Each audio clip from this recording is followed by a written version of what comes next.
Before we begin, if you're enjoying this story, hitting that hype button really helps the channel more than you could possibly know.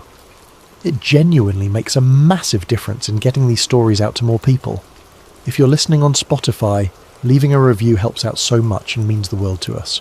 Also, if you want, drop a comment letting us know what time it is where you are and where in the world you're listening from. We absolutely love seeing where everyone is tuning in. And if you enjoy this kind of content, subscribing helps us keep bringing you these deep dives into the stories that make you question everything. Alright, let's get into it. What you're about to hear is the testimony of a man who claims he helped film the moon landing. Not on the moon, in a warehouse outside Los Angeles, before the rocket ever left the ground. This is his story, make of it what you will. The phone rang at 9:15 on a Tuesday evening in January of 1969. Outside my Los Angeles apartment, the city hummed with its usual chaos. Traffic grinding through intersections, sirens wailing somewhere in the distance, the periodic roar of jets descending toward LAX like mechanical thunder rolling across the basin. Inside my second-floor walk-up in Culver City, I was nursing a whiskey that had more ice than bourbon and reviewing equipment invoices from my last gig, a forgettable car commercial that paid just enough to keep the lights on for another month. The apartment smelled like cigarettes and old carpet. My neighbour's television bled through the wall, Walter Cronkite's voice talking about body counts in the Mekong Delta. Outside, someone was shouting in Spanish. A car door slammed. The city never slept, never quieted, never gave you space to think. I almost didn't answer the phone. My hand hovered over the receiver for 3 rings. Creditors called at this hour. Ex-girlfriends. People I owed money. People I'd rather not talk to. But curiosity, or maybe desperation, won out. "This is Jack Ryland," I said, wedging the receiver between my shoulder and ear, still holding my pencil over the invoice I'd been tallying. Silence on the other end. Not dead air, but occupied silence. Someone was there, measuring their words, deciding what to say and what to withhold. Then a voice. Male. Somewhere between 40 and 60. Measured. Devoid of warmth, but not hostile. The kind of voice that belonged to someone used to being obeyed without question. "Mr. Ryland, we understand you have experience with industrial cinematography, high-pressure environments, discretion." I straightened in my chair, the pencil now forgotten. "Who is this?" "That's not important right now. What's important is whether you're available for a project beginning in 3 weeks. What kind of project?" "The kind that requires absolute confidentiality. No script will be provided in advance. No project name. You'll sign documents before you see the facility. You'll work under conditions that may feel unusual. You will not discuss your involvement with anyone, including family, colleagues, or legal counsel." I'd worked in Hollywood long enough to recognise a hustle. Producers trying to lowball you. Directors with big visions and no budget. Fly-by-night operations that promised the moon and delivered a migraine. But something in this voice wasn't hustling. It was recruiting, and that made it different. Dangerous maybe, but different. "What's the pay?" He named a figure without hesitation. 3 times my usual rate. 4 times what I'd made on anything in the past year. Enough to clear my debts, fix my car, maybe even think about moving somewhere that didn't smell like mildew and resignation. I tried to keep my voice steady. "What's the location?" "A private facility, outside the city. You'll be transported." "Transported where?" "Mr. Ryland, are you interested or not?" I looked around my cramped apartment. The water-stained ceiling that the landlord kept promising to fix. The stack of unpaid bills on the kitchen counter, anchored by an empty beer bottle. The black and white television set showing Vietnam footage. Soldiers wading through rice paddies. Helicopters silhouetted against smoke.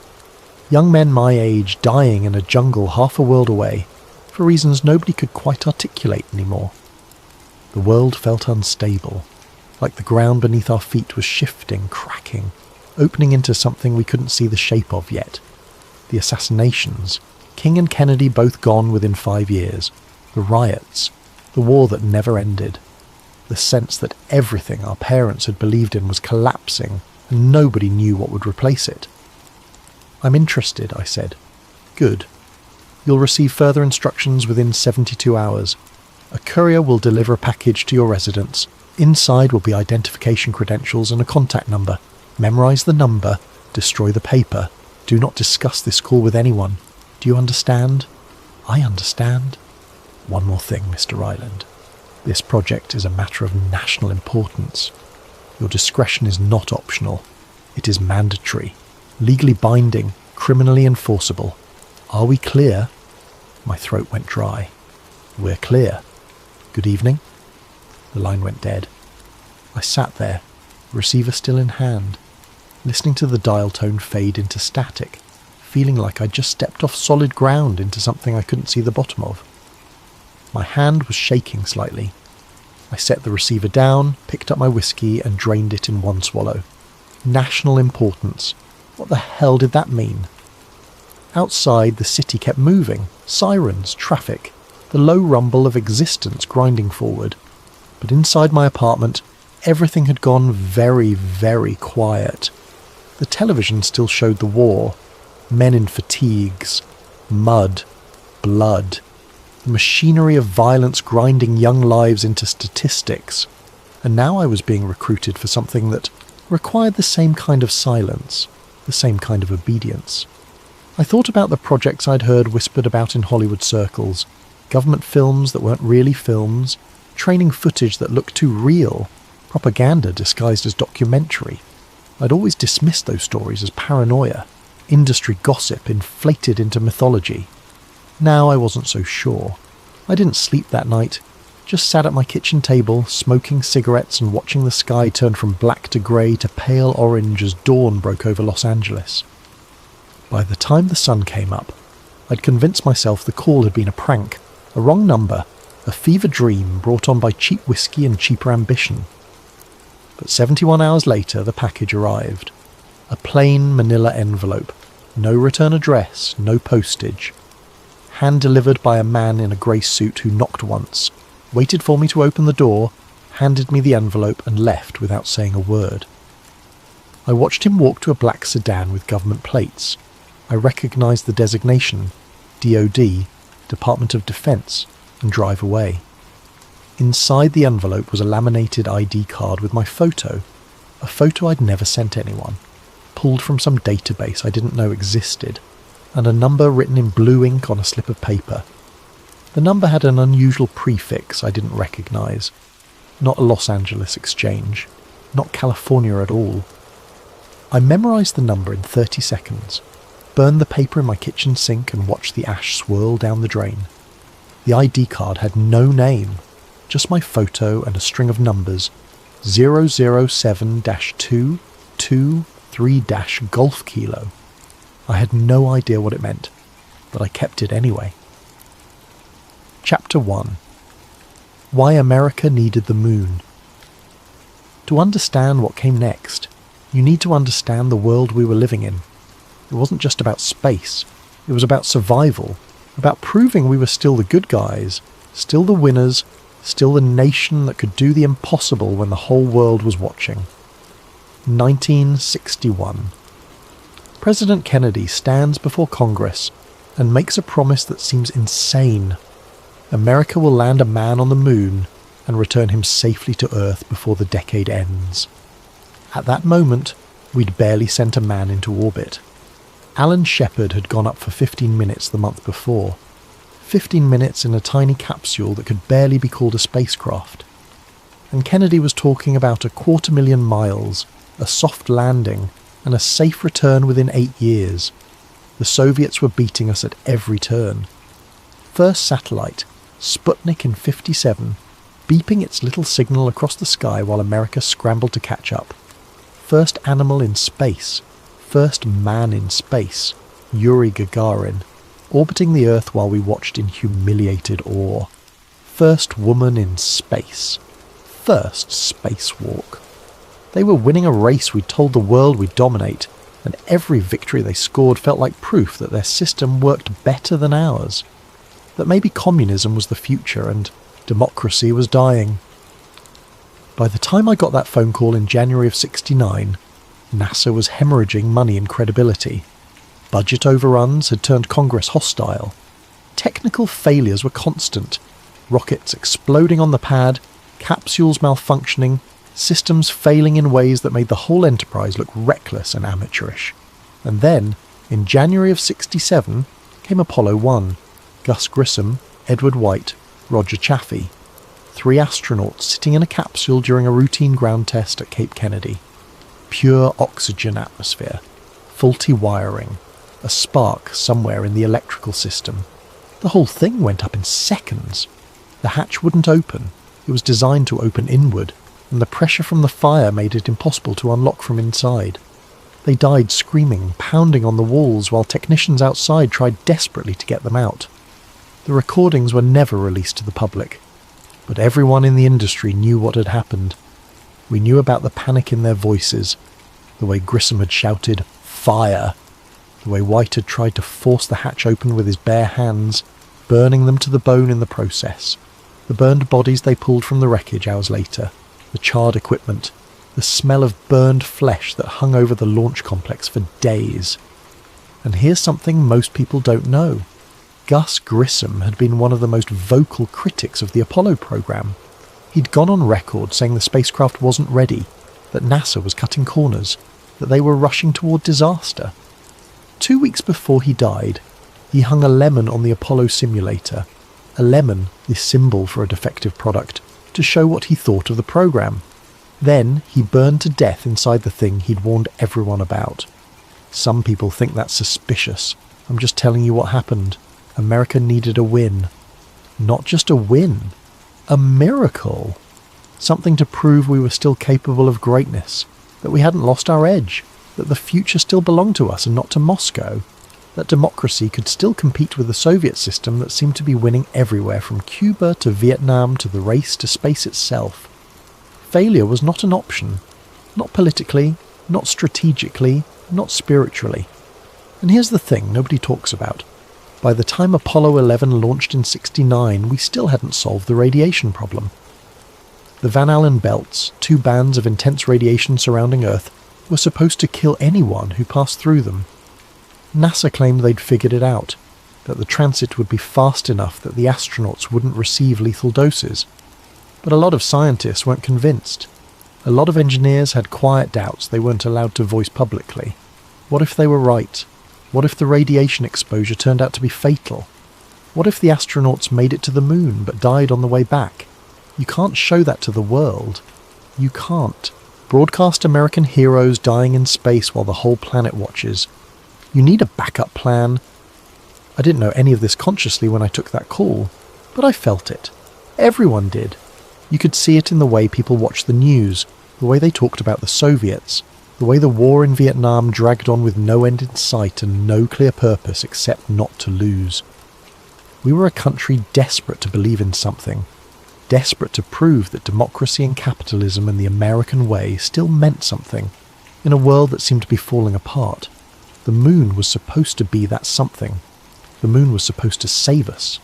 And if it couldn't save us for real, then maybe an extremely convincing fake would do the job just as well. Chapter 2. The Facility. 3 weeks later, a black sedan picked me up at 4 a.m. No pleasantries, no small talk. The driver wore a suit that didn't wrinkle, and sunglasses even though it was still dark outside. Military bearing. Crew cut. The kind of man who'd spent time in places he couldn't talk about doing things he wasn't allowed to remember. We drove east, away from the city, into the desert scrub and rocky hills where Los Angeles frayed into nothing. I'd been told to bring minimal personal items. No camera of my own, no notebooks. Nothing that could be used to document where I was going or what I was doing. Just myself and my technical knowledge. After 90 minutes, we turned onto an unmarked road, gravel crunching under the tyres. The landscape was desolate, Joshua trees twisted against the pre-dawn sky, mountains in the distance like jagged teeth.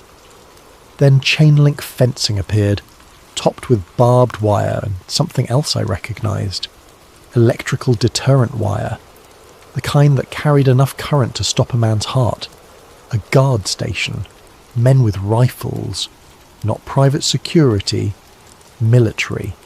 They wore no insignia, No unit patches, nothing to indicate who they worked for. Just olive fatigues and M16 rifles and expressions that suggested they'd use them without hesitation. They checked identification I'd been given the night before, that laminated badge with my photo and the cryptic number string. The driver handed over additional paperwork. The guards inspected everything with the kind of thoroughness that made my stomach tighten. One of them walked around the car with a mirror on a pole, checking the undercarriage for explosives or tracking devices. Another peered into the back seat where I sat trying to look calm, while my hands sweated against my legs. Finally, they waved us through. The gate rolled open on electric motors, and we drove into a compound that looked like it belonged to someone with unlimited budget and zero oversight. Inside the perimeter, the facility looked like a repurposed aircraft hangar. Massive. Windowless. The kind of building designed to hide something from the sky, from satellites, from anyone who might be looking. Corrugated metal walls, painted a dull tan that blended into the desert. No signage, no indication of what happened inside. Just a number painted on the side in faded white. Building 419. Years later, I tried to find that building. Searched satellite imagery. Drove back out to where I thought the facility had been. Found nothing. Just empty desert. Like it had never existed at all. But I'm getting ahead of myself. I was led through a side entrance into a staging area. Fluorescent lights humming overhead. That specific frequency that makes your teeth ache if you listen long enough. Metal folding chairs arranged in rows. A table covered with documents and pens. The air smelled like industrial cleaning solution, and something else. Something chemical I couldn't place. Later, I realised it was photographic developer. They were processing film somewhere in the building. A man in his 50s stood waiting. Grey suit, white shirt, thin tie, no name tag, no identification. The kind of face you'd forget 5 minutes after meeting, which was probably the point. He handed me a pen. Sign here, here, and here. I looked at the documents. Pages and pages of legal language. Non-disclosure agreements, non-compete clauses, acknowledgement of federal jurisdiction, waivers of rights I didn't know I had. And then something that made my hand freeze. Acknowledgement of classification under Title 18, Section 793 US Code, the Espionage Act. What am I signing? Your future employment contract, your commitment to confidentiality, your understanding of the penalties for breach. What are the penalties? Prison, minimum 20 years under federal sentencing guidelines, possibly treason charges depending on what you disclose and to whom. And treason, Mr. Ryland, still carries the death penalty in this country when committed during time of war. We're at war? He looked at me without blinking. We've been at war since 1950. Korea never officially ended. We just stopped shooting for a while. Technically, legally, we are still in a state of war, which means these documents are enforceable under wartime statutes. The room suddenly felt very small, very cold. This is a government project? This is a project that serves government interests. That's all you need to know. Do you want the job or not? I thought about my apartment, my debts, my dying career, the way my last girlfriend had looked at me when she left. Like I was a man with no future, no prospects, nothing to offer but broken promises and empty ambition. I signed. The man collected the documents without comment, slipped them into a folder, and gestured toward a door. This way. Beyond the staging area was the sound stage. When the doors opened, I stopped walking. It was massive, easily the size of 2 football fields laid end to end. The ceiling was at least 50 feet high, crisscrossed with catwalks and lighting grids that looked like they belonged in an aircraft. Assembly facility. Black curtains draped the walls from floor to ceiling, creating a void that seemed to swallow light. Industrial lighting rigs stretched in every direction. Massive fixtures on adjustable mounts, each one pointing toward the centre of the space. And the floor. The floor was what made me understand exactly what I'd signed up for. Grey dust, fine as talcum powder, covering everything. spread across the entire floor in a layer at least 6 inches deep, carefully graded and sculpted into ridges and depressions that mimicked lunar terrain. I recognised it immediately. Lunar simulant, chemically treated sand and ash, mixed to replicate the composition and texture of the moon's regolith. I'd seen it demonstrated once at a trade show for cinematographers. NASA had consultants developing this stuff for astronaut training, teaching them how to walk in reduced gravity, how to handle equipment, how to avoid kicking up dust that might coat their visors and equipment. This was that material, but scaled to a degree I couldn't fathom. Tons of it. Hundreds of tons, maybe thousands, spread across the entire floor, sculpted into terrain features, treated with binding agents to make it behave exactly like lunar soil under specific lighting conditions. "Welcome," said a voice behind me. I turned. Another man, younger, maybe 35, fit, short hair, military posture, holding a clipboard. He had the bearing of someone who'd spent time giving orders and having them followed without question. "You're the director of photography? Cinematographer, lighting tech, whatever you need." "Good. We need someone who understands how light behaves in extreme conditions." "What kind of extreme conditions?" He looked at me for a long moment, measuring whether to answer honestly or feed me a convenient lie. Finally, "Single source illumination, hard shadows, no atmosphere to diffuse anything, no bounce light, no fill. Think about how light works in a vacuum." I started to ask why we'd need to simulate a vacuum. Then I stopped, because I already knew, or at least I suspected, and the suspicion was enough to make my hands go cold despite the heat of the massive light rigs. "When do we start?" I asked. "Right now." He walked me to the centre of the soundstage, where someone had set up a mock-up of what looked like lunar lander equipment. Not the full lander, just the descent ladder and the platform at the bottom. The infamous ladder that Armstrong would supposedly descend in 6 months.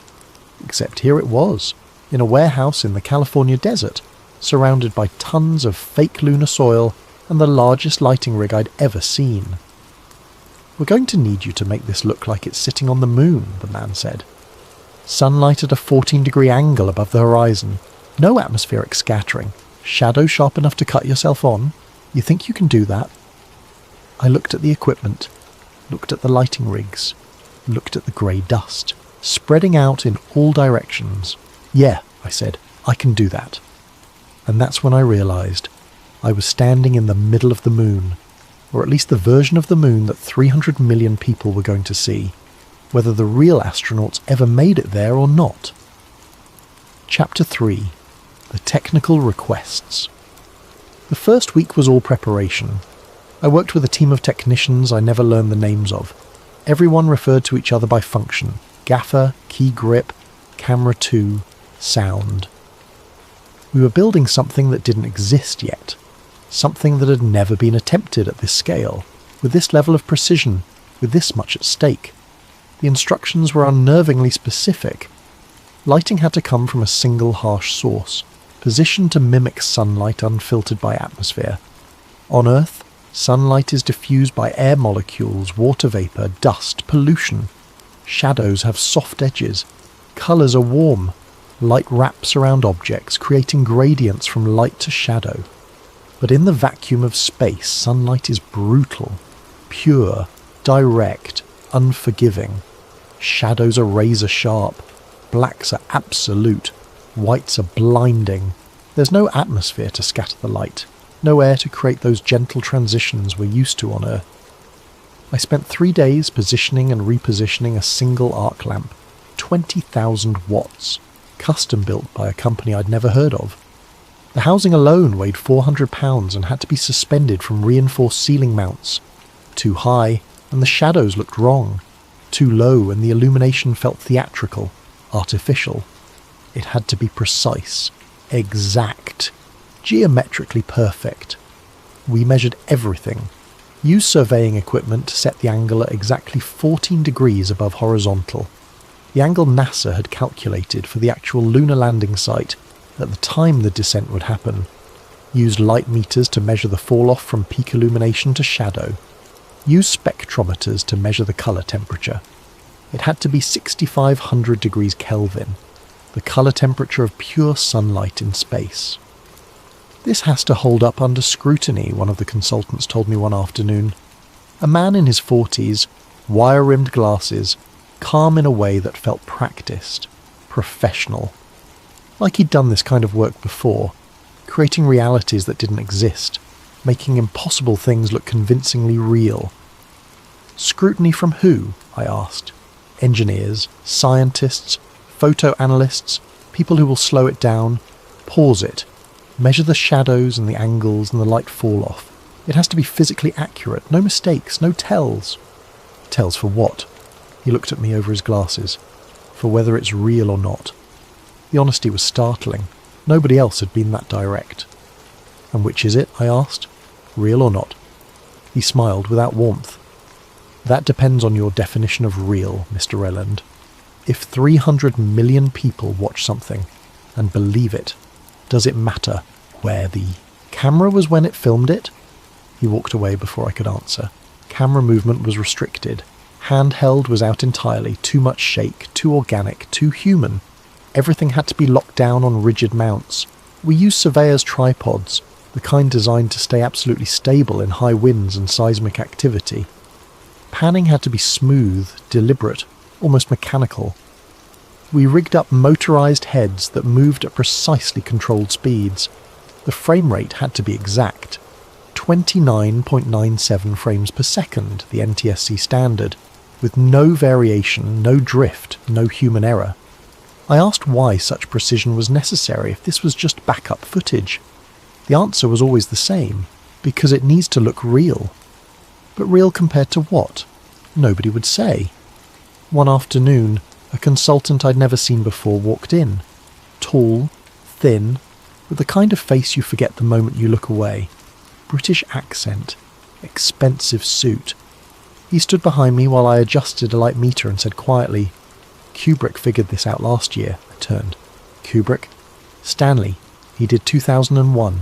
Spent 18 months perfecting lunar realism, front projection technique, slow motion photography, zero gravity simulation.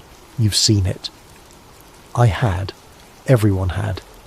2001, A Space Odyssey had redefined what space could look like on screen. Infinite black. Crisp whites. Stars only when scientifically accurate. No sound in the vacuum. Every shot was meticulously composed, technically flawless, hauntingly beautiful. Kubrick had worked with NASA consultants, aerospace engineers, astronomers. He'd made space look more real than real. Are we doing something like that? I asked. Something better, he said. Something that has to convince people who know what they're looking at. Kubrick made art. You're making evidence. Evidence of what? The greatest achievement in human history, he paused. Or the greatest deception. Depends who you ask. Which one is it? He smiled. I'll let you figure that out. Then he left. I never saw him again. But I couldn't stop thinking about what he'd said. Evidence, not art, not entertainment. Evidence. Evidence that would need to withstand analysis by experts, by governments, by historians, by people who would spend decades looking for cracks in the story. By the end of the first week we had the lighting right. Single source, hard shadows, absolute blacks. The simulant looked exactly like lunar soil. Fine, powdery, clinging to everything it touched. We'd built portable equipment racks, modified camera housings to look government issue, even fabricated control panels with switches and dials that didn't do anything but look technical and official. The attention to detail was obsessive. Every piece of equipment had to look authentic, not just from a distance, but up close, under magnification, under forensic examination. The camera housings were genuine Hasselblad electric data cameras, the same model NASA was using for the actual mission. Serial numbers filed off and replaced with new ones. The mounting brackets had proper aerospace specifications. The cables had military-grade shielding and connectors with part numbers that matched NASA procurement records. One technician spent an entire day aging equipment, making new things look used. scratching pristine surfaces with steel wool and sandpaper, adding wear patterns to handles, creating impact marks consistent with equipment that had been handled in training, creating the visual history of equipment that had supposedly travelled through space and been used in vacuum chambers and drop tests and everything else NASA equipment went through. Why does it matter? I asked him. No one's going to see these details. The broadcast resolution is terrible. He looked at me like I was an idiot. Today's broadcast resolution is terrible, but film doesn't degrade. 30 years from now, someone's going to digitise this footage at high resolution. 50 years from now, they'll enhance it with computers we can't even imagine yet. Every detail has to be right. One wrong thing, one screw that doesn't match NASA specifications, one cable that looks too new, one piece of equipment with the wrong part number, and the whole thing falls apart. He was right, of course, and years later, that's exactly what happened. People started analysing the footage with computers, enhancing shadows, measuring angles, comparing equipment to known NASA specifications, looking for the one mistake that would prove it was fake. They never found it, because we never made one. It was a stage, but it was the most precise, technically accurate stage ever built. Every element considered, every detail perfected, nothing left to chance. The second week brought new challenges. We had to create realistic shadows on uneven terrain, had to make the simulant look natural under harsh lighting, had to build background features, distant hills, crater rims, that would look convincing from multiple angles and match NASA's own photographs of the actual landing site. I worked 18-hour days, slept on a cot in a side room with 3 other technicians who I never spoke to and who never spoke to me, ate meals from a cafeteria that served bland food at irregular hours. The facility ran 24 hours a day, shift workers coming and going, armed guards at every entrance, everyone focused, everyone silent, nobody asking questions they didn't need answered. At night, when I couldn't sleep, I'd walk through the empty soundstage. Just me and the grey dust and the massive lighting rigs hanging overhead like mechanical constellations. The simulant crunched under my feet exactly like I imagined lunar soil would crunch. The black curtains absorbed every sound. It felt like being inside a vacuum, inside nothing, inside the cold void of space itself. And I'd think, this is what the moon looks like. This is what absence feels like. This is the void we're trying to convince people we conquered. And maybe we did conquer it. Maybe Armstrong and Aldrin really were preparing to land on the moon in 6 months. Maybe this was just insurance, just backup footage in case the cameras failed or the transmission degraded or something went wrong. But the more I worked, the more I realised this wasn't backup footage. This was the footage. This was what the world was going to see, because it was too perfect to be anything else. Chapter 4. The Astronaut Stand-ins. 2 weeks into the project, the actors arrived. Except nobody called them actors. Nobody called them anything. They were just the crew, or the subjects, or sometimes just them. 3 men, all over 6 feet tall. Similar builds, athletic but not bulky, the kind of lean fitness that comes from years of physical training and military discipline. They arrived separately, each driven in by different vehicles, each escorted by different handlers. I never saw them interact outside of rehearsals, never saw them in the cafeteria together, never saw them smoking cigarettes during breaks and talking about their lives like normal people. They wore white training suits that looked government issue, not costumes, not props, real NASA equipment, or perfect replicas indistinguishable from the real thing. The fabric was heavy, reinforced, with genuine zippers and seals and attachment points for life support systems. The suits had NASA logos, had American flags, had name patches I couldn't read from a distance. I watched them practice walking across the simulant. Slow, bouncing steps, knees bent, arms slightly raised for balance, like they were moving through water or against gravity that wasn't quite there. 1/6 Earth gravity. That's what the moon had. That's what they were simulating with their movements. It took them hours to get it right. to make the movement look natural and unnatural at the same time. Natural for the moon, unnatural for Earth. The choreography was precise. Each step had to cover a specific distance. Each bounce had to reach a specific height. Each movement had to look effortless despite the weight of the suit. One of them had a voice I recognised. Deep, measured, calm. The kind of voice that sounded like it was always in control, always thinking 3 steps ahead, never panicking no matter what happened. I'd heard it on television, test pilot interviews, NASA press briefings, news footage of astronauts describing their training with quiet confidence and technical precision. It sounded exactly like Neil Armstrong. Not similar, not close. Exact. The same timbre, the same cadence, the same slight Midwestern flatness in the vowels. If I closed my eyes, I would have sworn it was Armstrong himself. Another matched Buzz Aldrin's build and posture. Stockier, shoulders back, military precision in every step. He moved like a man who'd spent his life following orders and executing them perfectly. A man who treated every task like a mission briefing and every movement like a tactical manoeuvre. The third I couldn't place. Taller, quieter. He spoke less, moved with more caution, like he was still figuring out how to walk in the suit.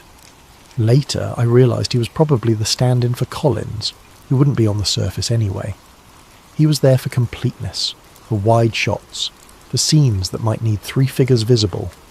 They wore helmets during most of the rehearsals, visors down, reflective gold coating that made it impossible to see their faces. I never saw their full faces clearly, not once in 6 weeks of working together. When they spoke to each other, it was clipped, minimal, technical. Radio protocol. Check.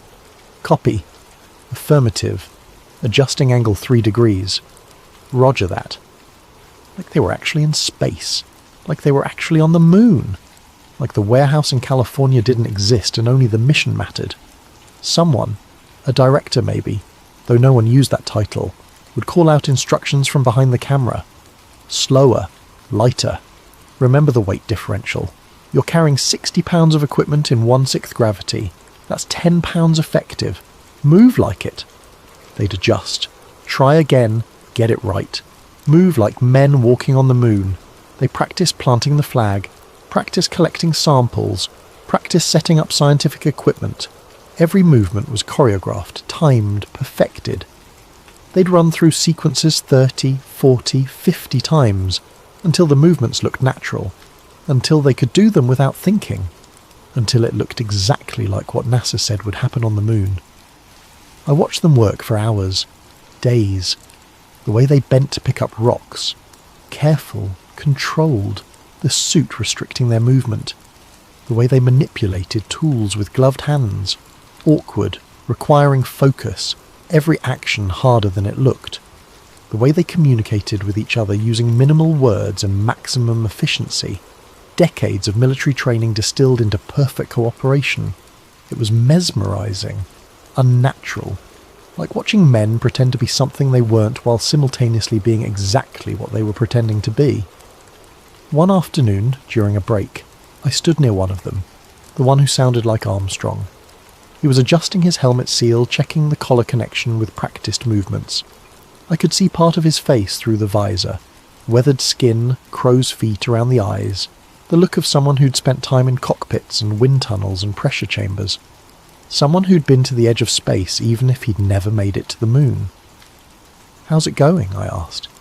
He looked at me, didn't speak for a moment, just studied me with pale blue eyes that had seen things I couldn't imagine. Then, "Feels real." "Yeah?" "More real than you'd think. After enough practice, your body believes it. Your brain believes it. You stop thinking about the warehouse. You start thinking about the mission. The mission? Landing on the moon." He said it simply, factually, like it was already true. I wanted to ask what he meant. Wanted to ask who he was, where he'd come from, whether he'd ever actually been to space, whether this was his mission or someone else's. But something in his eyes stopped me. A warning. A boundary that I'd cross at my own risk. "Good," I said. He nodded and walked away, moving in that strange bouncing gait, even though he was on solid Earth ground, like he'd internalized the moon's gravity so thoroughly he couldn't shake it anymore. Later that week, they practiced the descent, walking down a ladder we'd built to NASA specifications, 9 rungs, each one exactly as specified in the technical documentation, each step timed. The rhythm had to match Armstrong's heartbeat during the real descent. We had medical data, telemetry from simulation runs, biometric information from training sessions, everything calculated down to the second. The director, if that's what he was, would call out corrections. Slower on rung 5, pause before the last step, look around before you put weight on the surface.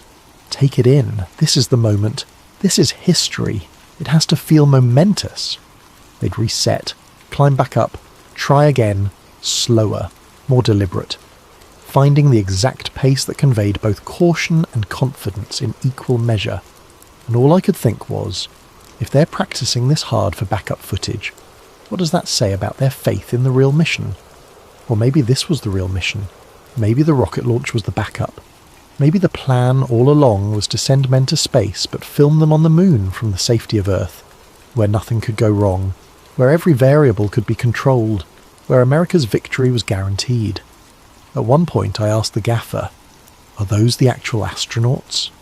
He didn't look at me, kept his eyes on the lighting board, fingers adjusting levels with practiced precision. Does it matter? Yeah, it kind of does. Then no, they're not. But they sound, drop it. His voice had an edge I hadn't heard before, not angry, scared. Like he'd seen what happened to people who asked too many questions. I dropped it. Because I was starting to understand, or at least I was starting to understand that asking questions was dangerous. That this project wasn't about truth or transparency or the pursuit of knowledge. It was about creating something that would be believed.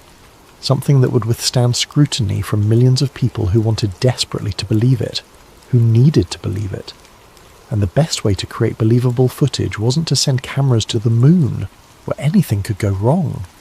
It was to build the moon here, to control every variable, to eliminate every possibility of failure. The real moon was unpredictable. Equipment could fail, cameras could malfunction, transmissions could degrade, radiation could kill the crew before they got there. The Van Allen belts could fry them. The landing could go wrong. Armstrong could slip on the ladder and break his neck. The flag could fall over. The experiments could fail. Too many variables, too many ways for the whole thing to fall apart on live television in front of 300 million people. But here, in this warehouse in the desert, we could control everything. Could film it perfectly. Could get every shot right. Could make sure America won no matter what. Whether the real astronauts made it to the moon, or died trying, or never left Earth orbit at all, it didn't matter, because the world would see this footage. Perfect, flawless, undeniable, and they would believe. That's what I realised during those long weeks watching the astronauts stand-ins practice their movements, watching them become the men they were pretending to be, watching the line between simulation and reality blur until even they couldn't tell the difference. We weren't creating a backup, we were creating history, and I was helping. Continuing in next part due to length. Chapter 5. The flag problem. 3 weeks into the shoot, we hit a snag with the flag. The American flag. 13 stripes and 50 stars. The symbol of everything we were supposed to be fighting for. Everything this whole charade was supposed to prove. The image that was supposed to represent American triumph, American exceptionalism, manifest destiny extending beyond our planet into the cosmos itself. The problem was physics, specifically the physics of fabric in a vacuum. On Earth, a flag hangs limp unless wind moves it. Even a slight breeze makes it ripple and wave, makes it look alive and dynamic. That's how we know flags. That's how they're supposed to look. But on the moon, with no air, no wind, no atmospheric pressure at all, fabric would hang dead. No ripple, no wave, no movement at all except when physically manipulated. Just static weight pulled straight down by whatever minimal gravity existed. NASA's solution was a horizontal support rod built into the top edge of the flag to keep it extended. This was real technology. They'd actually developed this for the actual mission. But even with the rod, the fabric moved wrong during handling. Too fluid, too responsive. Every time one of the stand-ins touched it, it rippled like it was catching wind that shouldn't exist. The team spent 2 days testing materials. Starched nylon that stood too stiff, looking artificial and obviously wrong. Wire-reinforced mesh that held shape but looked nothing like fabric. Regular nylon treated with stiffening agents that still moved too much. Finally, they settled on something that split the difference. A custom woven fabric with specific thread count, treated with proprietary chemicals that I wasn't allowed to know the composition of, stiff enough to hold shape, flexible enough to move slightly during handling, but not so much that it looked earthly. I watched them practice the planting sequence 24 times. First stand-in positions the pole, finds solid ground in the simulant, drives it down. Not too easy, that would suggest Earth gravity. Not too hard, that would suggest he's weak. Just right. The kind of effort a man in a spacesuit would need to plant a pole in lunar regolith. Second stand-in steadies it, helps adjust the angle, make sure it's straight. Together they unfurl the flag, attach it to the horizontal rod, step back. The flag extends, stands, doesn't wave, doesn't flutter, just hangs there, a static symbol against an empty black background. Perfect, except for the ripple.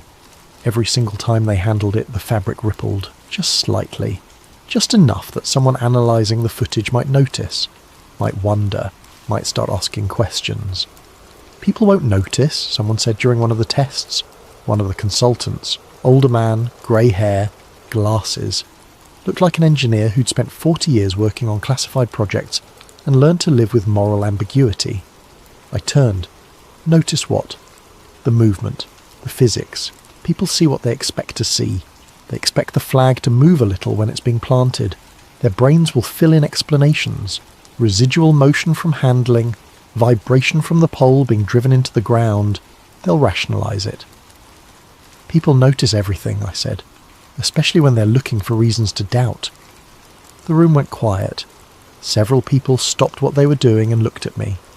The kind of look that said I'd crossed a line, said something that shouldn't be said out loud even if everyone was thinking it.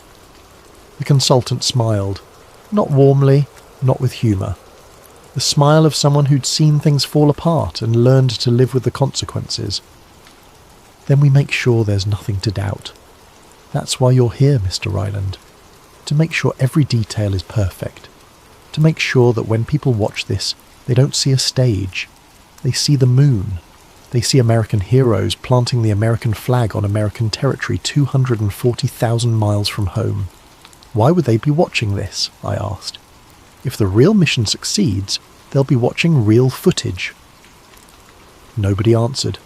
The silence stretched out, uncomfortable, heavy. Like I'd asked a question everyone knew the answer to, but nobody wanted to say. Finally, the consultant spoke. The real mission is complex, lots of variables, lots of things that can go wrong, cameras can fail, transmissions can degrade, equipment can malfunction, men can make mistakes. This footage exists so that no matter what happens up there, America wins down here. So this is insurance. Call it whatever helps you sleep at night. He walked away. The others went back to work, and I stood there, watching them adjust the flag for the 25th time, wondering what insurance meant when it came to the greatest achievement in human history. The next day they filmed the flag planting sequence 15 times from 6 different angles. Each time the movement was slightly different. The way the fabric settled, the way the pole went into the ground, the way the shadows fell. They were creating options, multiple versions, so they could pick the best one, or combine elements from different takes, or use whatever version matched the story they needed to tell. And each time I thought, someone is going to notice. Someone is going to measure these shadows, analyse this footage, compare the angles and the physics and the light ratios. Someone is going to freeze frame it and enhance it and study it pixel by pixel looking for evidence. Someone is going to know this isn't real. But maybe that was the point. Maybe it didn't matter if a few people knew, as long as most people believed, as long as the official story held, as long as America won in the court of public opinion. Maybe truth didn't matter as much as belief. Maybe belief was the only truth that counted. Chapter 6, July 16th, 1969. Apollo 11 launched on a Wednesday morning at 9:32 am Eastern Time. I watched it on television from my apartment, same as 300 million other people around the world. The Saturn V rocket rose on a column of fire and smoke, slow at first, impossibly slow for something so powerful, then faster, punching through clouds into the black beyond. It was glorious, terrifying, real. The coverage was continuous. Every network. Walter Cronkite on CBS, his voice catching with emotion as the rocket cleared the tower. Reporters at Cape Kennedy describing the sound, the fury, the raw power of 3,600 tons of thrust, pushing 3 men toward the moon. I believed it. In that moment, watching that massive machine carry Armstrong and Aldrin and Collins toward the impossible. I believed every single thing NASA had ever told us. I believed in American ingenuity and courage and the audacity of reaching beyond our world. But as I watched, I couldn't shake the feeling of overlap. The angles, the framing, the way the camera panned to follow the rocket's ascent. I'd seen this before. Not this exact footage, but something close. Something we'd rehearsed. We'd practiced filming a rocket launch. Not with an actual rocket, obviously, but with the camera movements, the pacing, the timing, getting the coverage right. And now here it was, live, real, but somehow familiar. That night, the phone rang again. Mr. Ryland, same voice, same cold precision. The man who'd recruited me 3 months ago. We may need additional pickup shots. Pickup shots of what? The mission just launched. Details, close-ups, contingency footage. Contingency for what? That's not your concern. Be ready to return to the facility on short notice. When? You'll be notified. Keep your credential with you at all times. Click. I sat there, staring at the television. Live coverage from Cape Kennedy. Mission control in Houston, tracking telemetry. Everything nominal, everything on schedule. Armstrong, Aldrin and Collins in translunar injection, heading for the moon on a trajectory calculated to perfect precision. And somewhere in a facility I couldn't name, in a desert I couldn't identify, footage already existed of what was supposed to happen 4 days from now. The call came 3 days later, Sunday morning, before dawn. Mr. Ryland, a car will be outside your building in 30 minutes. Bring your credential. Why? The line went dead. I got dressed, splashed water on my face, made coffee I didn't drink. Waited by the window watching the street. The sedan arrived exactly on time. Same driver, same sunglasses, same silence. We drove to the facility, same route, same guards, same building 4. 19 sitting in the desert like it had always been there and always would be. Inside, the soundstage was lit and active. People working, cameras rolling. The astronauts stand-ins were already there, suited up, practicing movements. What's happening? I asked. The director, or whatever he was, looked up from his notes. The lunar module separation happens tomorrow. The landing attempt is Tuesday. We need to be ready in case the broadcast feed fails, in case something goes wrong with the transmission, in case the camera on the well malfunctions. You think it will? I think we've spent too much money on this project to leave anything to chance. We film everything. We get every shot right. And if NASA needs it, they have it. And if NASA doesn't need it? He looked at me. Then it gets locked in a vault and classified for 75 years. Either way, you get paid and you never talk about it. Those are the only 2 options available to you. I understood. I'd always understood. But hearing it said out loud made it real in a way it hadn't been before. We worked through the day and into the night, filming sequences, getting coverage, the descent, the landing, the famous first step, the flag planting, everything that would supposedly happen on the moon, filmed in a warehouse with perfect lighting and perfect angles and perfect control. By midnight, we'd filmed 6 hours of footage, every shot perfect, every detail right, ready to be broadcast as history, or ready to be buried as the greatest secret ever kept. I didn't know which it would be, but 48 hours later I found out. Chapter 7. The Broadcast, July 20th. Sunday. Evening. The Eagle landed at 20:02 Universal Time, 4:02 in the afternoon, Eastern Standard Time, 1:02 in the afternoon in Los Angeles. I sat in my apartment with the lights off and the curtains closed, watching the broadcast on the black and white television set I'd owned since college. The image was grainy, low resolution, ghostly, scanning lines visible, picture quality terrible, but good enough to see a white figure descending a ladder, good enough to see a boot stepping onto grey dust, good enough to witness what was supposed to be the greatest moment in human history. That's one small step for man, one giant leap for mankind. The voice was clear, crisp, cleaner than it should have been, cleaner than it could have been.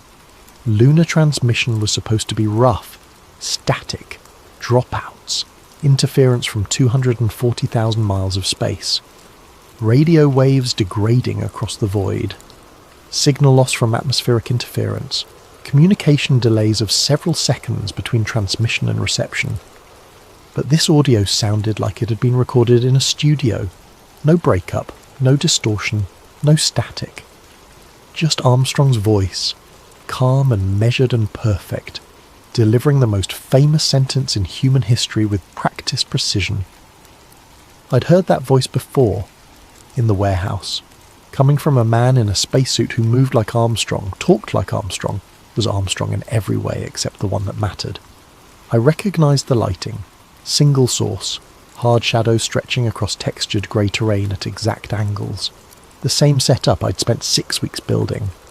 The same harsh angles calculated to match 14-degree sunlight. The same absolute blacks that came from no atmospheric scattering. The same blinding whites from unfiltered illumination. I recognised the lens distortion, the way the wide-angle Hasselblad glass compressed the background and exaggerated the foreground, the depth of field, the focus points, details I'd argued about with the camera operator for hours, debating whether a 5.6 or V8 would give better apparent depth in the lunar environment. I recognised the way the camera panned. Smooth, mechanical, deliberate, locked on a motorised mount that moved with perfect precision. Not human movement. Not handheld wandering. Perfect mechanical control moving at calculated speed across calculated angles. I recognised the footprints in the dust, the way the soil compressed under weight without scattering, the way each boot print showed perfect tread detail without degradation. The texture we'd tested over and over again. Too dry and it would puff into clouds. Too moist and it wouldn't hold clear impressions. Too coarse and it wouldn't show detail. Too fine and it would cling to everything. We'd added binding agents, microscopic fibres, adjusted the particle size distribution until we got it exactly right, until each footprint looked perfect. Precise edges, clear tread patterns, the visual evidence of human presence in an alien environment. The flag went up. It rippled. Just slightly. Just for a moment. Just enough to suggest movement without suggesting wind. The exact movement we'd practiced. The exact amount of motion that came from handling without looking earthly. I'd watched that sequence filmed from 8 different angles over 3 days. Seen the fabric tested under different lighting conditions. Seen the horizontal rod installed and removed and installed again until the mechanics were invisible. Now here it was, on television, looking exactly the way we'd designed it to look. The camera panned across the lunar surface, smooth, mechanical, locked on the motorised mount I'd helped install. I'd argued with the camera operator about that pan, whether it should be faster or slower, whether it should pause on certain features, whether it should end with the Earth in frame or the horizon or empty black space. We'd settled on a specific duration, a specific arc, exactly 16 seconds from start to finish. Smooth acceleration at the beginning, smooth deceleration at the end. And here it was, 16 seconds, exactly as we'd planned it. And the shadows. The shadows fell at angles I'd calculated using trigonometry and light meters and dozens of test exposures.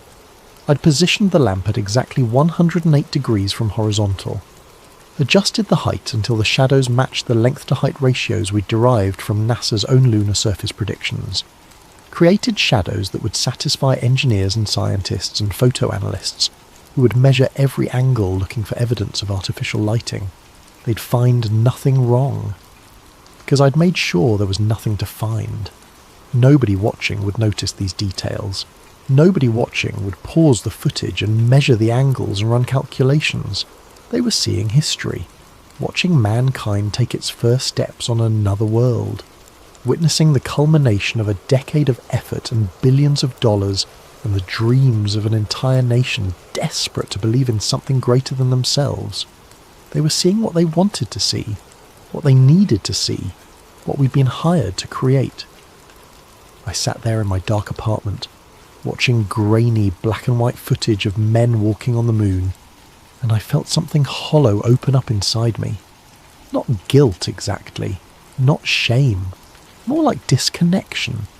Like I was watching myself become part of something I couldn't fully comprehend and couldn't escape.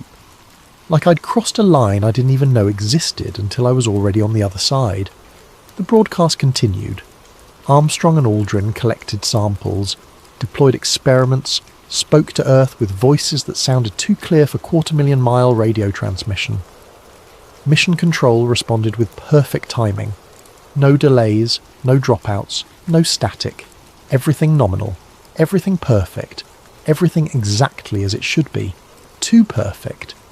I'd worked in television long enough to know what degraded transmission looked like, what real long-distance communication sounded like, the pops and clicks and fading, the way voices got swallowed by static, the way video broke up into noise. This had none of that. This sounded like studio recording, like someone in Houston playing back pre-recorded audio synchronized with pre-recorded video, like the whole thing had been filmed weeks ago in a warehouse and was now being broadcast as live footage from the moon. I turned off the television, sat in the darkness, listened to my neighbour's television through the wall. They were still watching, still celebrating. Outside, car horns honked.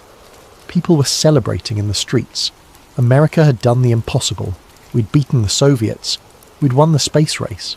We'd proven that democracy and capitalism and the American way were still the future. And I'd helped make them believe it. Whether it was true or not didn't matter anymore. The belief was real. The hope was real. The pride was real. Maybe that was enough. Maybe that was all that ever mattered. Chapter 8. The Inconsistencies. In the weeks and months and years that followed, I started noticing things. Small things. The kind of details only someone who'd worked on the footage would catch. The kind of anomalies that most people dismissed but that kept me awake at night. No stars. The lunar sky in every photograph was black. Empty. Void. People argued about this endlessly. Some said stars were too faint to register on film, exposed for the bright lunar surface. Others said it proved the whole thing was fake, shot on a soundstage with black curtains for a sky. I knew the truth was simpler. Stars are impossible to light properly. You can't simulate a star field that looks accurate to astronomers, while also lighting your foreground subjects. The exposures don't work. The brightest stars would be visible in real lunar photographs, but only if you underexpose the foreground so much that the astronauts would be invisible, and nobody wanted photographs of invisible astronauts under a properly starlit sky. They wanted clearly visible astronauts, so no stars. Claim the exposure settings made them invisible. Most people accepted that explanation, but some didn't, and those people spent decades analysing the photographs, writing books, giving lectures, building careers on proving the moon landing was faked. They'd point to the black sky as evidence, and they weren't entirely wrong. Shadows fell at odd angles. In some photographs they looked parallel, suggesting sunlight from a single distant source. In others, they diverged, suggesting multiple light sources, suggesting studio lighting. People blame this on artificial lighting, claim this proved it was filmed on Earth. I blame the terrain. Regolith isn't flat. Every crater, every ridge, every subtle depression changes how shadows fall. Parallel shadows can look divergent when they cross uneven ground. Divergent shadows can look parallel when the viewing angle is right. But trying to explain that to conspiracy theorists was pointless. They'd already decided what they believed, and maybe they were right to be suspicious, because I knew something they didn't. We tested those exact lighting scenarios. We'd spent days getting the angles right so that shadows would look natural from every viewing angle, so that photo, analysts couldn't prove they were artificial. We'd succeeded. The shadows looked natural, but they looked so natural that some people couldn't believe they were natural. They looked too perfect to be real. Identical backgrounds. Some photographs showed different astronauts in different locations, but the background hills looked the same profile, same features, same lighting. People claimed this proved the photographs were composites, shot on a limited soundstage with reused background elements.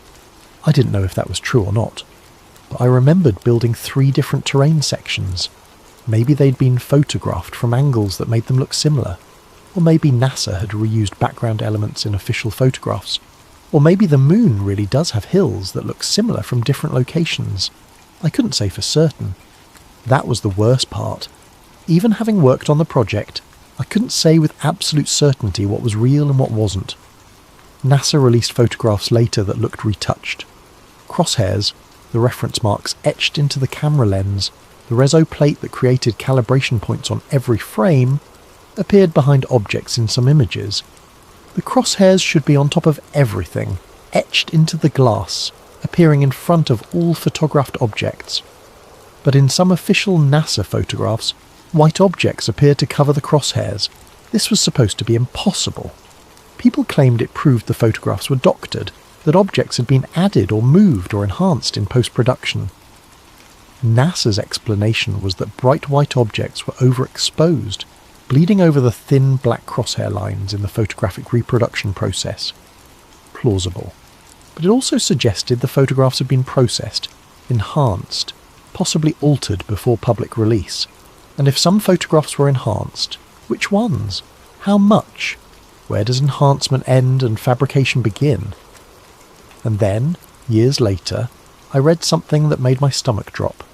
The original Apollo 11 telemetry tapes had been erased, reused, lost, not the broadcast footage that existed in archives everywhere, but the raw data from the mission, temperature readings, trajectory calculations, life support metrics, communications logs, telemetry from every system monitoring every aspect of the flight.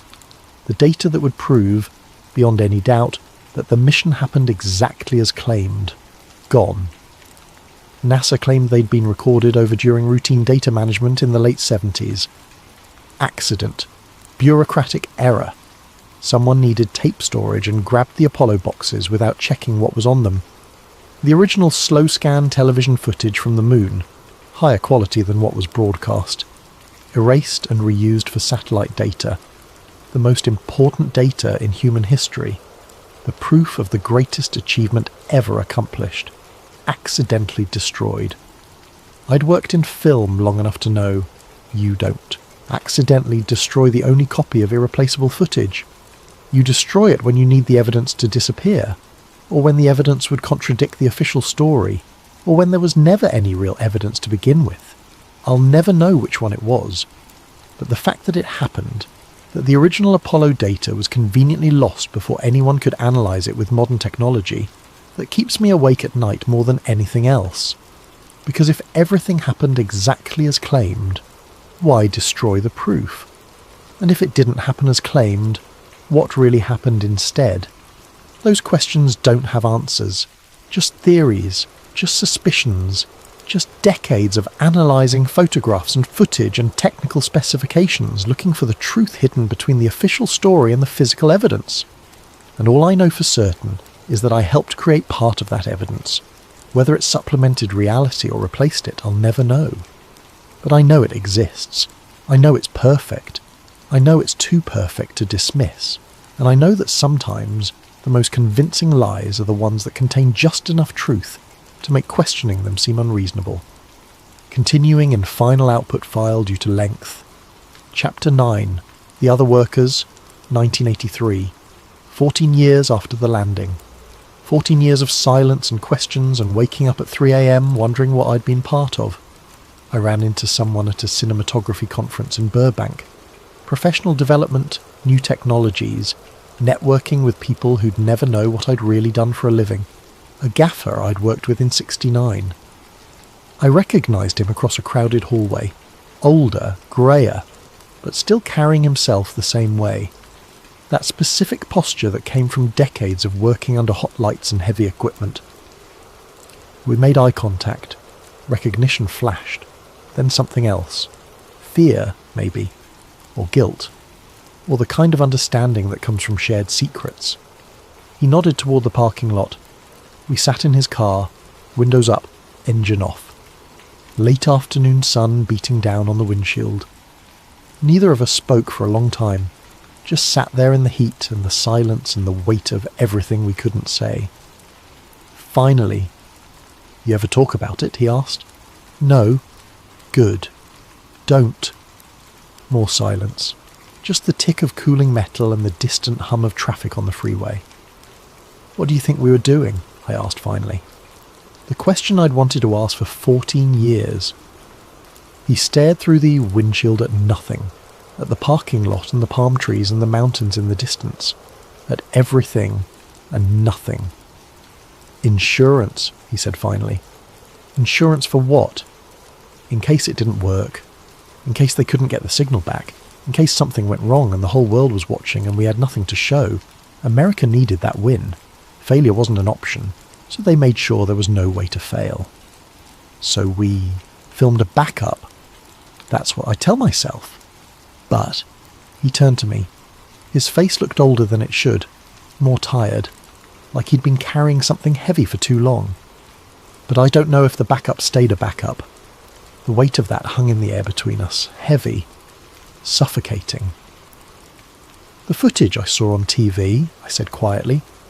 "It looked familiar." "Yeah, too familiar, like shot for shot what we filmed." "Yeah." "You think they used it?" He closed his eyes, rubbed his face. When he spoke again, his voice was barely above a whisper. "I think they needed a win. I think failure wasn't an option. I think maybe they went to the moon, and maybe they didn't. But either way, they needed footage that was perfect, flawless, beyond question. And maybe the real thing wasn't good enough." "Wasn't good enough? How?" "Maybe the cameras malfunctioned. Maybe the transmission was too degraded to broadcast. Maybe Armstrong stepped off that ladder and the camera failed and all they got was static. Or maybe..." He stopped, started again. "Maybe they never made it at all. Maybe there was a problem with the Van Allen radiation. Maybe the LM couldn't land. Maybe they orbited and came back and nobody ever touched the moon. So they used ours? Maybe. Or maybe they mixed them. Real footage from orbit. Our footage from the surface. A combination. Enough truth to make the lies believable. Enough reality to make the fiction feel real." I thought about that. The perfect blend. Truth and fiction so thoroughly mixed that separating them became impossible. "Anyone else from the crew talk?" I asked. "No. Most of them are smart enough to stay quiet. The ones who weren't..." He trailed off. "What happened to them? Heart attacks, car accidents, suicides. Nothing that looked connected. Nothing that would make anyone suspicious. Just the normal mortality rate for middle-aged men in high-stress professions." "You think they were killed?" I think asking that question out loud is dangerous. We didn't speak after that. Just shook hands and walked away. Two men who'd helped create something we didn't fully understand and couldn't fully escape. I never saw him again. 3 years later, I read his obituary. Heart attack. 51 years old. Found dead in his home by his wife. No suspicious circumstances. No investigation. The obituary didn't mention NASA. Didn't mention the facility. Didn't mention anything except his family and his film credits and the charities people could donate to in his memory. Like the rest of it had never happened. Like Building 419 didn't exist. Like we'd never spent 6 weeks building the moon in a warehouse and filming history before it happened. Over the years, I heard about others, other crew members, other people who'd been there. The director died in a car accident in '87. Single vehicle collision on a desert highway. No witnesses. One of the camera operators developed early-onset Alzheimer's in his 50s. Couldn't remember his own name by the end. Certainly couldn't remember anything about secret government projects. The consultant with the British accent, the one who mentioned Kubrick, disappeared entirely. I tried to find him once, years later. No records, no trail, like he'd never existed. And the astronaut stand-ins? No idea. Never learned their real names. Never saw their faces clearly. They could be anywhere. Could be the guy who sells me coffee. Could be someone famous. Could be buried in unmarked graves in the desert. I'll never know. That's the thing about classified projects. They don't just classify documents. They classify people. Make them disappear into normal lives with normal jobs and normal deaths. Make the secret so thoroughly buried that even the people who lived it start to wonder if it really happened. Some nights I wake up convinced the whole thing was a dream, that I imagined Building 419, that the phone call never came, that I never signed those documents or spent 6 weeks lighting a fake moon, or watched footage I helped create get broadcast as the greatest achievement in human history. But then I remember details, specific things, the exact angle of the arc lamp, the serial number on the Hasselblad housing, the way the simulant crunched under my feet, the sound of the astronaut stand-in's voice saying, "Feels real." Those details are too specific to be imagined, too precise to be dreams. It happened. I was there, and now most of the other people who were there are dead, which might be coincidence, or might be something else. Either way, I've learned to keep my mouth shut. Chapter 10. Why the truth never came out. People ask me now, those few who know, who suspect, who've put together enough pieces to ask careful questions, why no one talked? Why no whistleblowers? Why no leaks? Why the truth stayed buried for decades while conspiracy theorists screamed into the void without real evidence, and the rest of the world dismissed them as cranks? The answer is layered, complex, more human than conspiratorial. First, patriotism. We believed in America. We believed in the mission. The Cold War wasn't abstract. It was existential. The Soviet Union wanted to destroy everything we stood for. They'd beaten us to space, beaten us to orbit, beaten us at every milestone.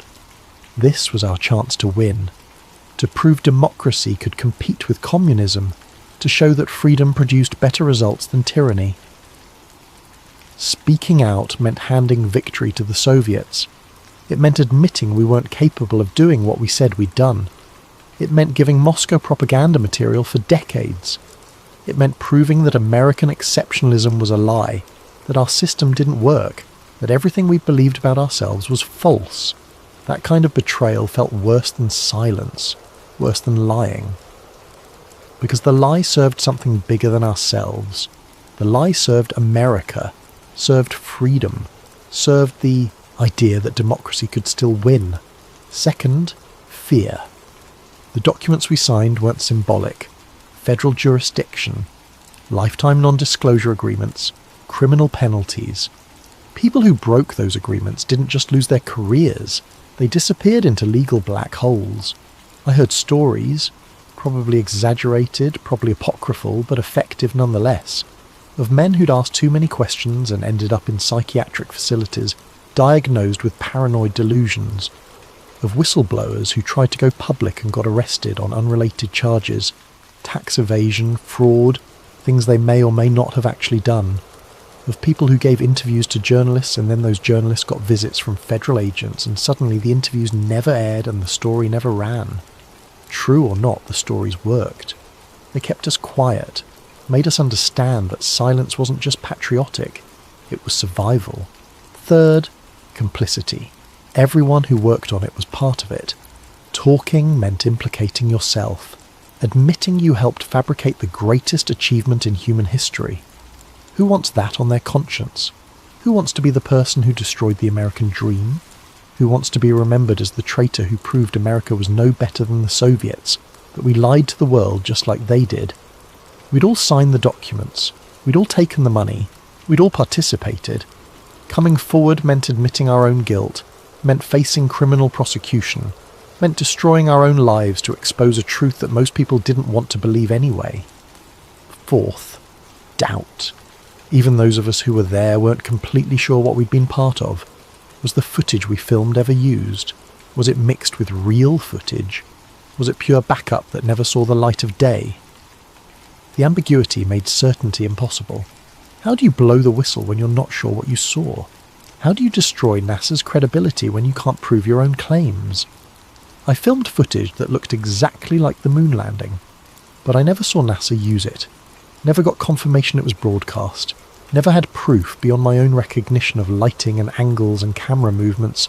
What if I was wrong? What if they really did go to the moon and my footage really was just backup? What if I went public and destroyed everything based on a mistaken assumption? The doubt was paralysing, kept us quiet even when we wanted to talk. And finally, the stakes. If the truth came out, if people learned that some or all of the moon landing footage was fabricated, it wouldn't just destroy NASA, it would destroy everything. Trust in government, faith in science, belief in American institutions, the confidence that we can accomplish extraordinary things when we put our minds to it. All of it would crumble. Every subsequent mission would be questioned. Every satellite launch, every shuttle flight, every Mars rover, every piece of space exploration for the next 50 years would be seen as potentially fake. The entire scientific foundation would collapse.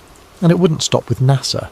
If the government lied about the moon landing, what else did they lie about? Pearl Harbor, the Kennedy assassination, Vietnam. Everything would be questioned. Trust would evaporate. Society would fracture. The conspiracy theorist would be vindicated. And once you open that door, you can't close it again. The consequences were too catastrophic to contemplate. So we stayed silent, kept the secret, protected the lie that protected everything else. Even if it started as insurance, it became the story the world needed, the story that kept America believing in itself during one of the darkest periods in our history, the story that said we were still capable of greatness, still worthy of leading the free world, still the nation that could do the impossible. And maybe that's not evil. Maybe that's just survival. Maybe in the grand calculus of history, a necessary lie that preserved faith and hope and belief was better than a truth that would have destroyed everything. Or maybe that's what I tell myself so I can sleep at night. Or maybe I'm lying to myself the same way we lie to the world, telling myself a story that makes everything okay, that justifies what we did, that transforms betrayal into patriotism and fraud into necessity. I don't know anymore. After 50 years of living with this, I honestly don't know. All I know is that the truth stayed buried because keeping it buried served everyone's interests. The government's, NASA's, America's, and ours. We weren't heroes who landed on the moon, but we weren't villains either. We were just people doing what we were told, believing it served something greater than ourselves, and learning to live with the consequences. Epilogue. One last take. I'm old now, 78 years old. My hands shake when I hold a coffee cup. My eyes need 3 different prescriptions. My hearing is going, tinnitus from too many years standing next to arc lamps and generators. The career I built after 69 was solid but unremarkable. Commercials, industrials, a few documentaries. Nothing that mattered. Nothing that anyone will remember. I've outlived most of the people who were there, the ones who shared the secret, the ones who understood what we'd done. I'm one of the last, maybe the last. And when I'm gone, the secret dies with me, unless I tell it now, which is what I'm doing, sort of. Telling it in a way that maintains plausible deniability. Telling it as testimony, as one man's account, as something that could be true or could be false, or could be somewhere in between. Telling it so that people can choose whether to believe it or dismiss it, depending on what serves their own needs. Because that's what the moon landing has always been. A choice. A choice to believe or doubt. A choice about what kind of world you want to live in.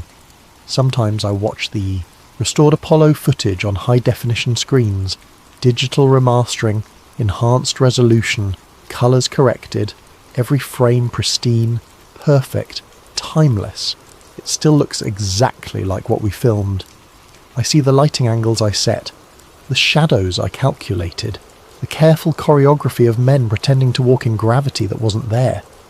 The flag I watched them plant 24 times until the movement looked natural, every detail exactly as I remember creating it.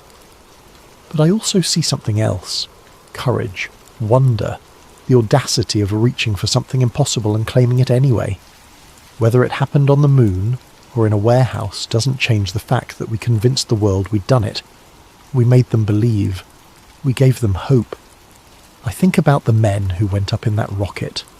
Neil Armstrong, Buzz Aldrin, Michael Collins. I believe they went. I believe they orbited the moon. I believe they came home. But what the world saw, what 300 million people watched on television that July night, I know was filmed with intention, lit with purpose, framed with care, every detail controlled, perfected, made believable. Does it matter? Maybe we went to the moon. Maybe we didn't. Maybe the truth is somewhere in between. A mixture of reality and theatre, of genuine achievement and necessary illusion. Maybe they went, but the cameras failed, so they used our footage. Maybe they only orbited and we provided the landing. Maybe everything happened exactly as claimed, and our footage was never used, and it's rotting in a vault somewhere marked top secret. I'll never know. Nobody will. The people who could confirm it are dead or silent. The evidence has been destroyed or classified or lost to bureaucratic incompetence. The facility doesn't exist anymore. I checked, drove back out there once in the 90s, found nothing but empty desert and rusting fence posts. Building 419 is gone like it was never there. The story has become history, and history has become myth, and myth has become whatever people need it to be. And maybe that's the point. Maybe the moon landing was never about the moon. Maybe it was always about Earth, about keeping us believing that impossible things were possible, that Americans could still do what no one else could do, that we were still the heroes of our own story, that democracy could still beat communism, that freedom could still triumph, that the future still belonged to us. If that required a stage in the desert and a crew sworn to silence, then maybe that was the price we paid for hope. If that required lying to the world, then maybe some lies are necessary. If that required 60 men keeping a secret for 50 years, then maybe patriotism means knowing when to stay silent. I don't know if I'm proud of what I did, but I understand why I did it, and I understand why I've kept quiet all these years. Some lies are too big to confess. The confession would destroy more than the lie ever did. Some truths are too dangerous to tell. The truth would shatter faith that holds society together. Some stories are more important than facts. The story gave millions of people hope when they needed it most. The moon landing is all three, and that's the only thing I know for certain. When I'm gone, and I'll be gone soon, my health isn't what it used to be. This testimony will be all that remains. One man's account, one version of events, one possibility among many. People will read it and decide. Decide whether to believe. Decide whether it matters. Decide what kind of world they want to live in. One where America really did achieve the impossible, or one where the impossible was too impossible, so we faked it and called it real. Both choices have costs. Both choices have consequences. I'm past caring which one is true. All I care about now is that the story gets told, that someone knows what might have happened, that the possibility exists preserved in words, waiting for future generations to discover and debate and decide. Maybe we went to the moon. Maybe we built the moon in a warehouse. Maybe both things are true somehow. Or maybe truth doesn't matter as much as belief. Maybe belief is all we ever really had. One small step for man. One giant leap for mankind. One necessary lie in a time when lies felt like the only way to keep believing. And maybe that's not the worst thing we could have done. Maybe that's just human. Maybe that's what survival looks like when the whole world is watching, and failure means the end of everything you believe in. I'll die with this secret, or this story, or this truth, whatever it is. And then it's up to you to decide what to do with it. Believe it or don't. Question everything or trust the official story. Live in doubt or live in faith. The choice has always been yours. It was never really about the moon.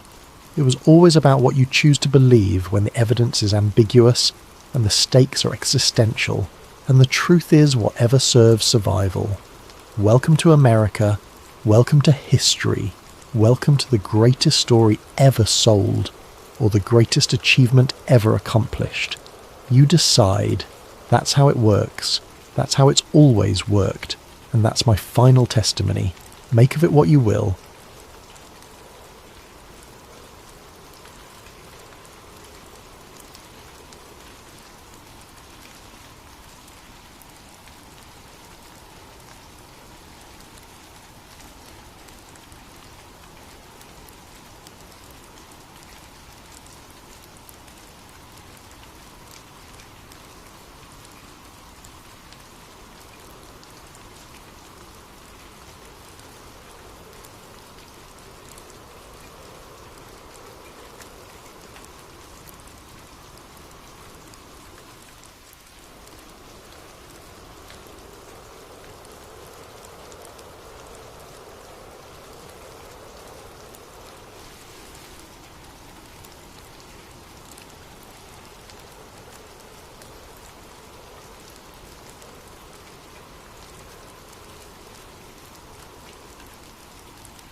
What if the most powerful secret society in history wasn't the Illuminati, the Knights Templar, or even the modern Freemasons, but three men whose names have been deliberately erased from every record? Tonight, we dive deep into the digital shadows to uncover a conspiracy so intricate, so carefully hidden, that discovering it might be the last thing you ever do. Before we begin, what conspiracy would you like us to investigate next? Ancient bloodlines controlling world governments, the real purpose behind social media algorithms, or perhaps something even darker lurking in the depths of the internet? Let us know in the comments, and don't forget to subscribe to Sleep Theories for more late-night investigations that will keep you awake long after the credits roll. The blue glow of Dorian Cade's monitors cast long shadows across his cluttered apartment at 3:47 a.m. Empty energy drink cans formed a metallic skyline around his workstation, where 4 screens displayed cascading lines of encrypted data. This was his domain, the digital underworld where secrets lived and died in streams of code. Dorian had always been drawn to the spaces between spaces, the forgotten corners of the internet where truth hid behind layers of encryption. By day, he was just another cybersecurity analyst for Titan Defense Systems, debugging firewalls and hunting malware.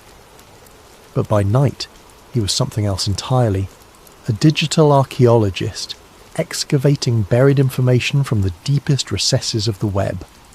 Tonight's target was a seemingly innocuous file archive he'd discovered on a defunct server that once belonged to the Grand Lodge of Pennsylvania. The files were old, some dating back to the early digitization efforts of the 1990s, when historical documents were first being converted from physical to digital formats. Most of it was mundane: meeting minutes, membership rolls, financial records, the kind of material that would put most people to sleep. But Dorian wasn't most people. As his decryption algorithms worked through the data, something unusual caught his attention.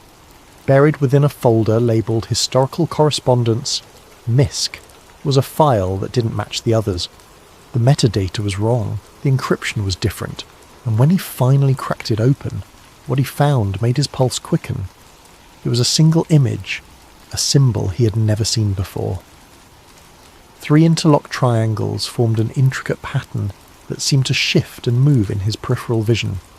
Each triangle was perfectly equilateral, but where they intersected, strange geometric forms emerged, creating an optical illusion that was both mesmerizing and unsettling. Beneath the symbol was a single line of text, the triune accord established. 1717 AV CR JH. Dorian leaned back in his chair, fingers drumming against his desk. 1717. That was the same year the Grand Lodge of London was established, marking the beginning of organised Freemasonry. But what was the Triune Accord, and who were AV, CR and JH? He screenshotted the image and began reverse searching it through every database he could access. Nothing. No matches, no similar images, no references anywhere on the indexed internet.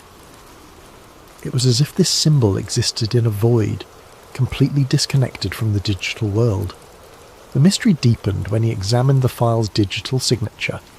According to the metadata, this document had been accessed and modified hundreds of times over the past 30 years, but always by anonymous users with no traceable digital footprints. Someone, or multiple someones, had been maintaining this file, keeping it alive in the digital space while ensuring it remained invisible to casual observers. Dorian's hands moved instinctively to his keyboard. He had found something that wasn't supposed to be found, touched something that wasn't supposed to be touched. And now, he couldn't let it go. The hunt had begun. 3 days of relentless searching had yielded fragments, tantalizing pieces of a puzzle that refused to come together. Dorian had barely slept, surviving on caffeine and the electric thrill of discovery. His apartment had transformed into a conspiracy theorist's dream, with printed documents taped to every available wall surface and red string connecting seemingly random data points. The breakthrough came when he cross-referenced the initials AV, CR, and JH with historical Masonic records from the early 18th century. Traditional sources yielded nothing, but when he dug into the darker corners of academic databases, forgotten doctoral dissertations, obscure historical journals, private collections that had been digitized but never properly indexed, patterns began to emerge. In a 1987 thesis on esoteric influences in early American politics, he found a footnote referencing 3 mysterious benefactors who had allegedly provided funding for the construction of several early American government buildings. The author had dismissed the claims as unsubstantiated rumours, but had noted that the same 3 sets of initials appeared in financial records from Philadelphia, Boston, and Charleston between 1720 and 1750. A deeper dive into banking archives from the period revealed something extraordinary. Dorian discovered a series of encrypted letters between European aristocrats and early American colonists, all revolving around something called the Doctrine of Quiet Influence. The letters, written in a cipher that had taken him 2 full days to crack, described a methodology for guiding human behaviour through subtle manipulation of symbols, language, and social structures. But it was the names that made his blood run cold. The letters were signed with the same initials, AV, CR, and JH. According to the correspondence, these 3 men weren't just wealthy benefactors. They were the architects of a new form of power, one that didn't rely on armies or political office, but on the manipulation of human psychology itself. They had studied the old mystery schools, the ancient techniques of persuasion and control, and had adapted them for a new age. One letter, dated 1734, was particularly chilling. The masses believe they choose their own thoughts, their own desires, their own leaders. They do not understand that choice itself can be manufactured, shaped like clay in the hands of those who understand the deeper mechanics of the human mind. We 3 have laid the foundation stones. Future generations will build upon our work without ever knowing our names. Dorian printed out the letter and pinned it to his wall next to the symbol of the 3 interlocked triangles. The pattern was starting to make sense. These weren't just random geometric shapes. They were a visual representation of the 3 founders' methodology. Each triangle represented a different sphere of influence: political, economic, and cultural. Where they intersected, control was established. But who were they? The initials were all he had to go on, and despite hours of searching, he couldn't find any historical figures from the period whose names matched.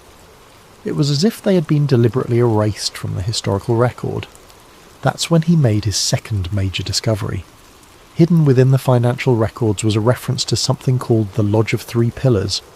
Not an official Masonic lodge, but what appeared to be a secret organisation within the larger Masonic structure.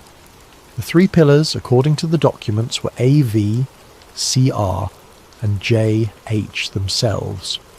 Dorian's excitement was tempered by a growing sense of unease. He was uncovering something that had been buried for nearly 3 centuries, something that powerful people had gone to great lengths to hide. The deeper he dug, the more he realised that this wasn't just history. It was a blueprint, a framework that was still being used. As the sun rose over the city, casting golden light through his apartment windows, Dorian stared at the wall of evidence he'd assembled.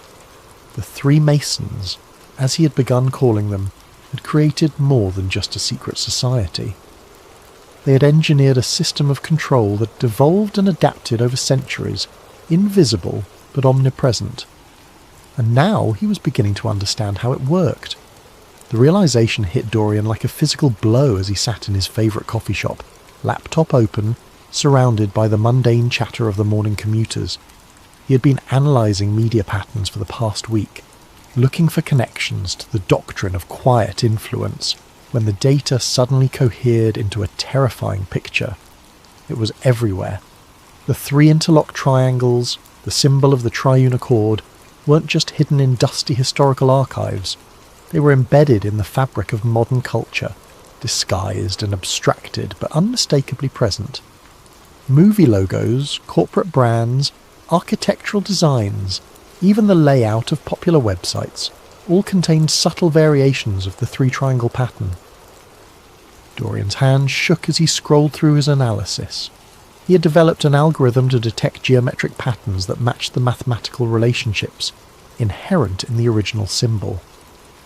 The results were overwhelming. Major Hollywood studios, Fortune 500 companies, news networks and social media platforms all incorporated elements of the design into their visual identity. But it went deeper than logos and branding.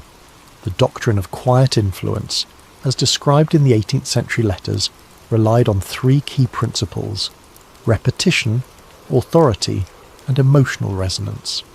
Dorian began to see these principles reflected in everything from political campaigns to advertising strategies to social media algorithms. The coffee in his cup grew cold as he dove deeper into the pattern recognition data. Primetime television shows contained dialogue structures that followed specific linguistic patterns outlined in the historical documents. Popular songs used chord progressions and lyrical frameworks that aligned with the emotional manipulation techniques described in the letters. Even children's programming seemed to incorporate subliminal messaging systems derived from the Three Masons' psychological frameworks. The most disturbing discovery came when he analysed news broadcasts from the past decade. Major networks, regardless of their political orientation, used nearly identical linguistic structures when reporting on controversial topics. The language was designed to create emotional responses that bypassed rational analysis, exactly as the doctrine had prescribed. Dorian closed his laptop and walked home in a daze. His apartment felt different now, contaminated by the knowledge he carried. Every advertisement on the subway, every billboard along the street, every notification on his phone, they all looked different through the lens of what he now understood. That evening he began compiling a comprehensive digital archive of his findings. If what he suspected was true, if the Three Masons' influence had not only survived but thrived in the modern era, then someone needed to document it. He created encrypted backups of everything: the historical documents, his analysis algorithms, the pattern recognition data, his own notes and theories. As he worked, a new question haunted him. If the Three Masons had successfully embedded their control systems into modern society, who was running those systems now? The original architects had died centuries ago, but their work lived on. Someone was maintaining it, updating it, ensuring its continued effectiveness. Dorian pulled up recent financial records from some of the corporations that featured the strongest pattern matches.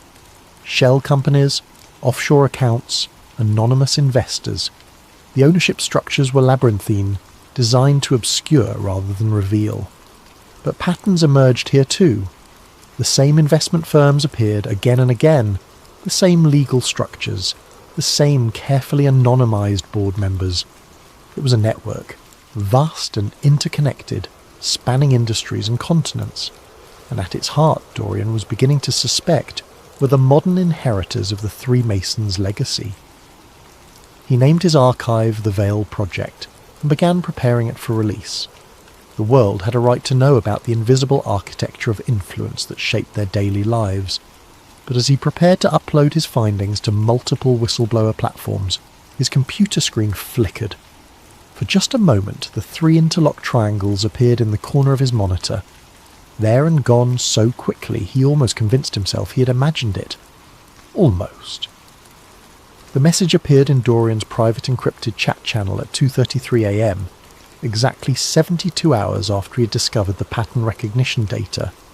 The sender was listed as anonymous, but the message itself was anything but anonymous. It was clearly directed at him, containing details that only someone who had been watching his research could know. The 3 still watch. Stop now, Dorian. Dorian stared at the screen, his heart pounding.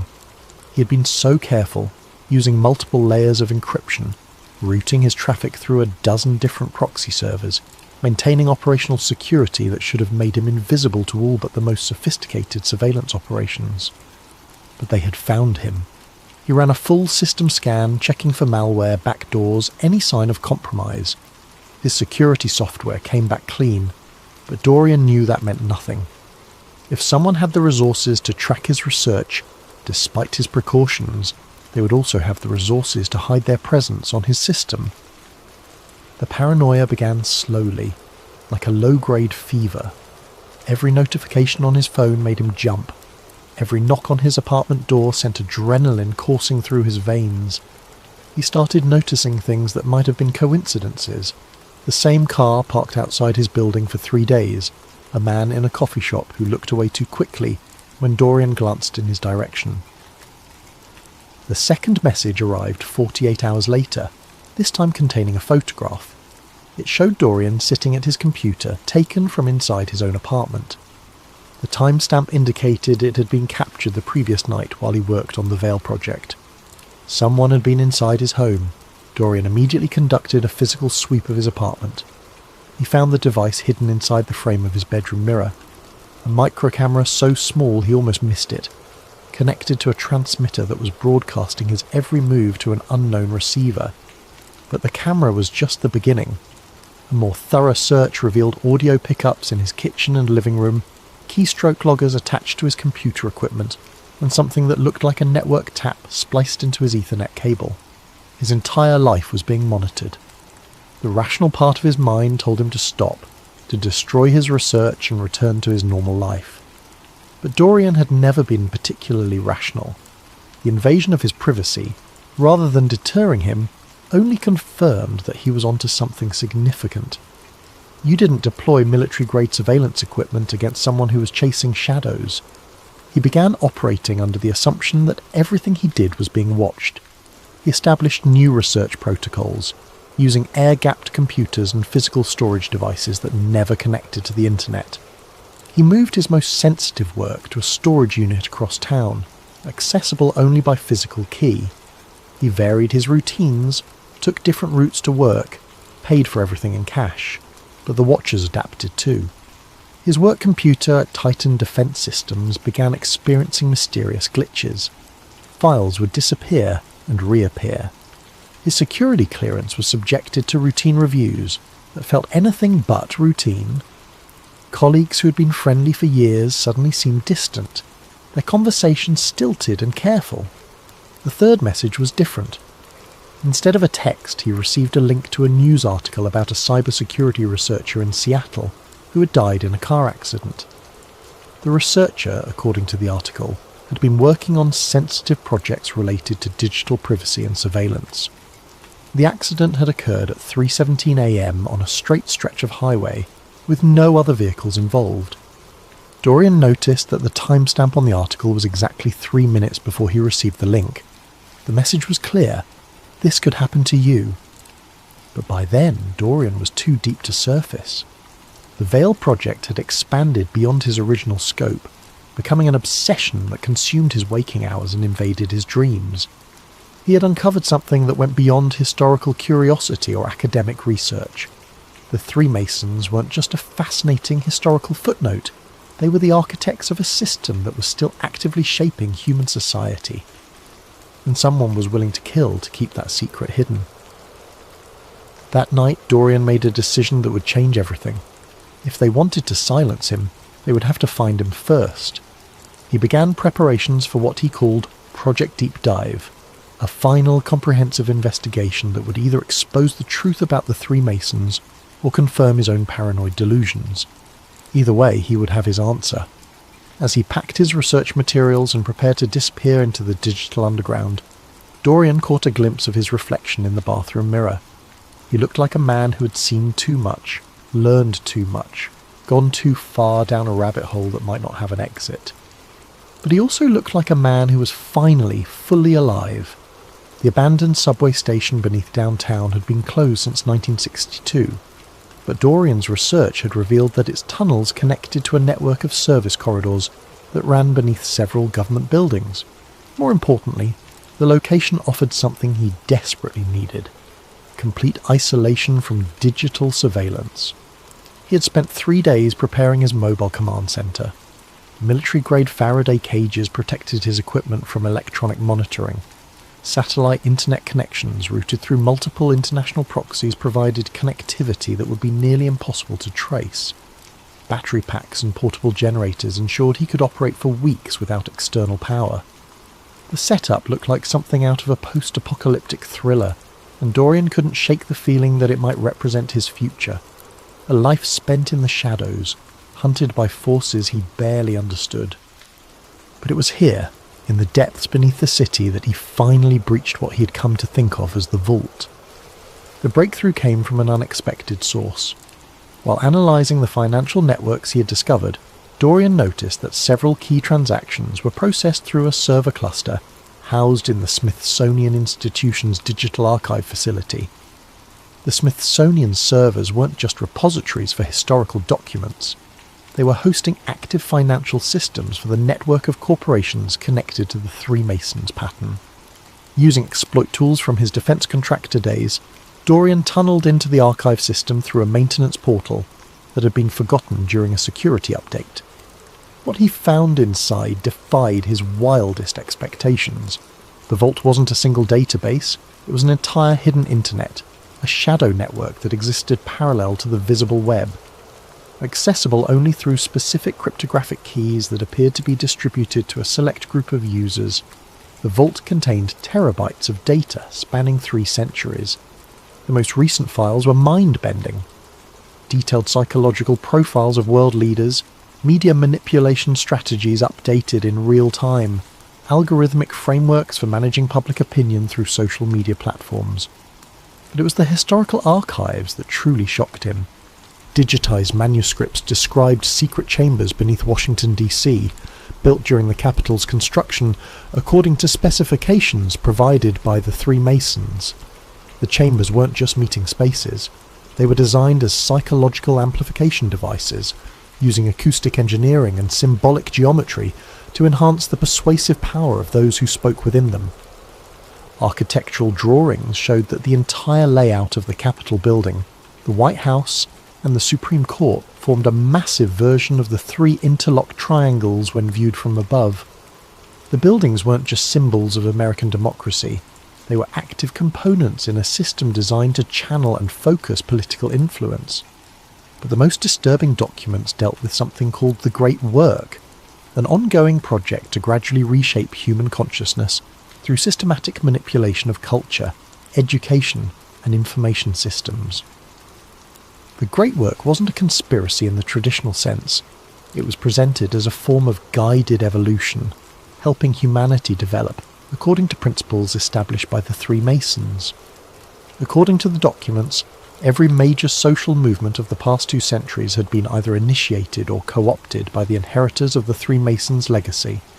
Wars, revolutions, technological breakthroughs, cultural shifts, all were pieces in a vast game being played by invisible hands. And Dorian discovered that modern political speeches were crafted using linguistic frameworks, derived directly from the original doctrine of quiet influence. Presidential debates, congressional hearings, Supreme Court arguments, all followed scripted patterns designed to produce predetermined emotional responses in viewers. Entertainment media was even more thoroughly controlled. Hollywood studios, record labels, publishing houses, all were connected to the network through complex ownership structures. Popular culture wasn't a reflection of society's values, it was a tool for shaping those values. As Dorian delved deeper into the vault, he began to understand the true scope of what he was facing. This wasn't just a historical conspiracy. It was a living system, constantly evolving and adapting to new technologies and social conditions. The three Masons had died centuries ago, but their work lived on through institutions, traditions and methodologies that had become so embedded in society that they were virtually invisible. The most chilling realization came when he discovered his own file in the vault's database. They had been monitoring him for months, tracking his research, analysing his psychological profile, preparing countermeasures. His investigation hadn't been a secret quest for truth. It had been a carefully observed experiment. But why let him discover so much? Why allow him to penetrate their most sensitive archives? The answer came in a document titled Protocol 7, Asset Integration. Dorian's blood ran cold as he read the clinical assessment of his psychological profile, his motivations, his likely responses to various stimuli. He wasn't just a threat to be eliminated, he was a potential asset to be recruited. The file indicated that his research skills and psychological profile made him an ideal candidate for voluntary integration into their network. His investigation of the three Masons hadn't been a violation of their security, it had been an audition. As this understanding washed over him, Dorian noticed something that made his hands shake. The documents he was accessing contained metadata signatures, hidden markers that traced every query back to his specific location and identity. By exploring the vault, he wasn't just learning their secrets, he was leaving digital fingerprints that proved he had been there. The final piece of the puzzle revealed itself at 4:47 a.m. on what Dorian would later realise was his last night of freedom. He had been analysing the most recent uploads to the vault, real-time data feeds that showed the three Masons' influence network in active operation. What he discovered was breathtaking in its scope and terrifying in its implications. The network wasn't just influencing culture and politics. It was actively shaping reality itself through coordinated manipulation of information systems. Social media algorithms were tweaked to promote specific narratives. Search engine results were subtly adjusted to guide public research toward predetermined conclusions. News recommendation systems were programmed to create echo chambers that reinforced desired belief patterns. But the most sophisticated element was something they called consensus engineering. By carefully managing the flow of information across multiple platforms simultaneously, the network could create the illusion that certain ideas were organically emerging from grassroots movements, when in fact they were being systematically planted and cultivated. Dorian watched in real time as a coordinated information campaign was launched across dozens of platforms. A political controversy that would dominate news cycles for weeks was being artificially created through carefully timed leaks, strategic social media posts, and coordinated commentary from influencers who probably didn't even realise they were part of the operation. The level of coordination was staggering. Television networks, newspapers, social media platforms, and even individual bloggers were all receiving talking points through channels that appeared unconnected but were actually part of a single centralised command structure. He began documenting everything, screenshotting real-time operations, copying database entries, building an irrefutable record of the network in action. This was the smoking gun he had been looking for, proof that modern society was being manipulated by invisible forces operating on a scale that dwarfed anything in history. But as he prepared to copy the most damaging files to his secure storage devices, Dorian noticed something that made his blood freeze. The documents he was accessing contained more than just information. They contained active code that was executing on his system every time he opened a file. He ran an immediate diagnostic and discovered the horrifying truth.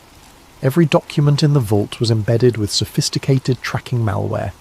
Not only did the system know exactly what he had accessed, it had been installing backdoors and surveillance tools on his equipment from the moment he had first breached their security. His air-gapped computers weren't air-gapped anymore. His encrypted storage devices were compromised. His Faraday cages were useless against software that was already inside his systems. But the worst revelation was yet to come. As he traced the malware's network connections, Dorian realised that his entire investigation had been orchestrated from the beginning. The original files he had discovered in the Masonic Lodge archive. They had been placed there deliberately, designed to attract someone with his specific skill set and psychological profile. The research trails he had followed, the connections he had discovered, the patterns he had uncovered, all of it had been a carefully constructed puzzle, leading him step by step to this moment. He hadn't been investigating the three Masons, he had been recruited by them. The recruitment wasn't complete yet. According to the protocols he found in his own file, the final step required a conscious choice. He could accept integration into their network, becoming a willing participant in the great work, or he could face the consequences of possessing knowledge that wasn't meant for outsiders. As if summoned by his thoughts, a new message appeared on his screen. Dorian, you have seen behind the veil. There are only two paths forward. Choose wisely. Below the message were two links. The first was labelled Integration. The second was labelled Termination. Dorian stared at the screen, his mind racing through the implications of everything he had discovered. The three Masons weren't the villains in this story, at least not from their perspective. They saw themselves as shepherds of human civilization, guiding society toward what they believed was a better future. The manipulation, the control, the systematic shaping of human consciousness, all of it was presented as necessary stewardship of a species too chaotic and self-destructive to govern itself effectively. But Dorian couldn't shake the image of humanity as a vast puppet show, with invisible hands pulling strings that the puppets couldn't even see. Was guided evolution really better than free will? Was managed consciousness preferable to authentic chaos? The choice before him wasn't just about his own survival. It was about what kind of world he wanted to live in, and what kind of person he wanted to be within that world. As he reached for his mouse to make his selection, Dorian heard something that made his blood run cold. Sirens in the distance, growing closer. Time was up. The sound of footsteps in the tunnel above was unmistakable. Heavy boots, moving with military precision, getting closer with each passing second. Dorian's hands flew across his keyboard as he initiated emergency protocols, wiping drives, destroying evidence, preparing for what he now realized was inevitable. The sirens had been a psychological prompt designed to create urgency and force a hasty decision. The real trap was much more elegant than simple law enforcement intervention. As Dorian frantically tried to secure his data, he discovered that his internet connection had been severed, not blocked, completely terminated at the infrastructure level. His backup satellite connections were jammed. His cellular network showed full signal strength but couldn't establish data connections. Even his emergency radio beacon was transmitting into empty air, its signals absorbed by sophisticated countermeasures he couldn't detect, but could feel pressing in around him like invisible walls. The isolation was complete and professional. Whoever was coming for him had surrounded him not just physically, but digitally, cutting off every possible avenue of communication or escape. But Dorian had one final card to play. Before establishing his underground command centre, he had prepared a dead man's switch, an automated system that would release his entire archive if he failed to check in within a specific time window. The system was housed on a server cluster in Eastern Europe, completely disconnected from his current location and impossible to trace back to him through conventional means. At least that's what he had believed. As he tried to access the dead man's switch, Dorian discovered that it too had been compromised. The activation codes had been changed, the server locations had been altered, and his backup authentication systems had been systematically disabled. Somehow they had anticipated and countered even his most paranoid contingency plans. The footsteps stopped directly above his hiding place. In the silence that followed, Dorian finally understood the true nature of the trap. He hadn't just been recruited, he had been studied, analysed, and predicted with mechanical precision. Every move he had made, every precaution he had taken, every paranoid contingency he had prepared, had been anticipated and accounted for. His investigation hadn't been a threat to their operations, it had been a demonstration of their capabilities. A voice echoed down from the tunnel above, calm and professional. "Mr. Cade, We need to talk." Dorian looked around his underground command centre. The sophisticated equipment, the military-grade security measures, the careful preparations that had taken weeks to implement. All of it was useless now. He had been allowed to build this fortress so that they could demonstrate how easily it could be bypassed. The voice continued, "Your research has been impressive. Your skills are exactly what we've been looking for. But the recruitment process needs to be completed according to protocol." Protocol. Everything with them was protocol, systematic and methodical. Even rebellion had to follow their rules, serve their purposes, advance their agenda. As the first figures began descending into his underground sanctuary, Dorian made one final desperate attempt to access his archive. If he could just upload something, anything, to prove that the three Masons were real and active, maybe someone else would continue the investigation. But his screens had already gone dark. His equipment was shutting down in sequence, responding to override commands that bypassed every security system he had installed. They weren't just capturing him, they were demonstrating complete dominance over his digital domain. The lead figure removed their helmet, revealing a middle-aged woman with kind eyes and a patient smile. She looked more like a librarian than a Black Ops operative, but her presence commanded the attention of everyone in the room. "Hello, Dorian," she said warmly. "My name is Dr. Ellen Drew, and I represent the contemporary stewards of the great work. You've impressed us greatly with your research, but I'm afraid you've also created a security situation that needs to be resolved." Dorian found his voice. "You mean eliminated?" Dr. Drew shook her head. "Integration, actually. Your psychological profile suggests you'd be much more valuable as a willing participant than as a cautionary tale. The choice is still yours, but I should mention that the termination option from earlier was never really on the table. We've invested too much in your development to waste that potential." As she spoke, Dorian realised that even his moment of apparent choice had been an illusion. The integration process had already begun the moment he first accessed their files. Every revelation, every discovery, every moment of apparent rebellion had been carefully orchestrated to bring him to this point. He wasn't being recruited, he was being harvested. Dr. Drew gestured to the equipment surrounding them. "All of this will be preserved, of course. Your research will continue, but with proper resources and institutional support. The three Masons' work is too important to be left to individual initiative, no matter how talented." Dorian stared at the woman who held his future in her hands. "And if I refuse?" "Then you'll be experiencing a very realistic simulation of refusal, while your consciousness is gradually adjusted to accept integration. We've found that the illusion of choice makes the process more comfortable for everyone involved. The trap was perfect because it had no exit. Resistance would be futile because resistance was part of the design.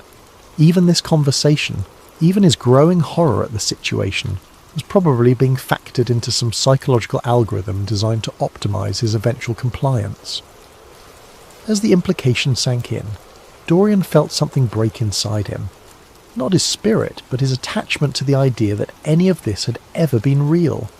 His investigation, his discoveries, his moment of revelation, all of it had been a carefully crafted performance designed to transform him into whatever they needed him to become. The three Masons weren't just controlling society, they were controlling him. And the most terrifying part was that he was beginning to understand why. 6 months after Dorian Cade disappeared from his apartment in the middle of the night, fragments of his research began surfacing on obscure internet forums. Anonymous uploads appeared on file-sharing networks, containing encrypted archives that told a story of conspiracy and control spanning 3 centuries. The uploads were sporadic and seemingly random. A few documents here, some analysis there, portions of what appeared to be a larger investigation into something called the Three Masons. The files generated intense discussion in certain corners of the internet. Conspiracy theorists, digital privacy advocates, and researchers into esoteric history all found elements that resonated with their particular interests. But the fragments raised more questions than they answered. The documentation was sophisticated enough to suggest serious research, but incomplete enough to prevent any definitive conclusions. The historical elements were intriguingly plausible, but unverifiable through conventional sources. The contemporary analysis contained insights into media manipulation and social control that seemed prescient but could easily be dismissed as paranoid speculation. Some investigators tried to trace the uploads back to their source, but the digital trails led nowhere. The files appeared and disappeared from servers around the world, uploaded by anonymous accounts that vanished as quickly as they had been created. Whoever was releasing this information had sophisticated technical capabilities and an intimate understanding of how to remain invisible in the digital landscape. The mystery deepened when researchers noticed that the archive fragments contained embedded metadata, hidden signatures that seemed to reference additional materials that had never been released. The signatures suggested that what they were seeing was only a small portion of a much larger collection of evidence. But where was the rest of the archive? And who was controlling its release? Theories proliferated across discussion forums and social media platforms. Some believed that Dorian Cade had been silenced by the very forces he was investigating, and that the leaked materials were being released by automated systems he had established as insurance. Others suggested that the entire thing was an elaborate alternate reality game, designed to blur the lines between fiction and reality. A few researchers claimed to have identified patterns in the release schedule that aligned with significant political events or cultural developments. The fragments seemed to appear at moments when they would have maximum relevance to current affairs, as if someone was curating their release to maximize impact. But perhaps the most unsettling theory was that the leaks were intentional, not the work of a whistleblower or an automated system, but a deliberate information campaign designed to achieve some larger purpose. If the three Masons really existed, and if they really controlled information systems as thoroughly as the document suggested, then wouldn't they also control the narrative of their own exposure?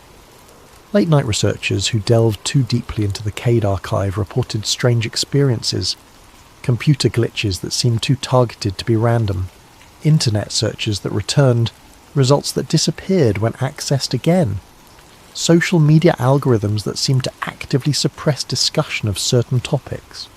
Some claimed to have received anonymous messages warning them away from the investigation. Others reported that their research was being monitored by unknown parties. A few simply stopped posting one day, their accounts going silent without explanation. The pattern was subtle but consistent.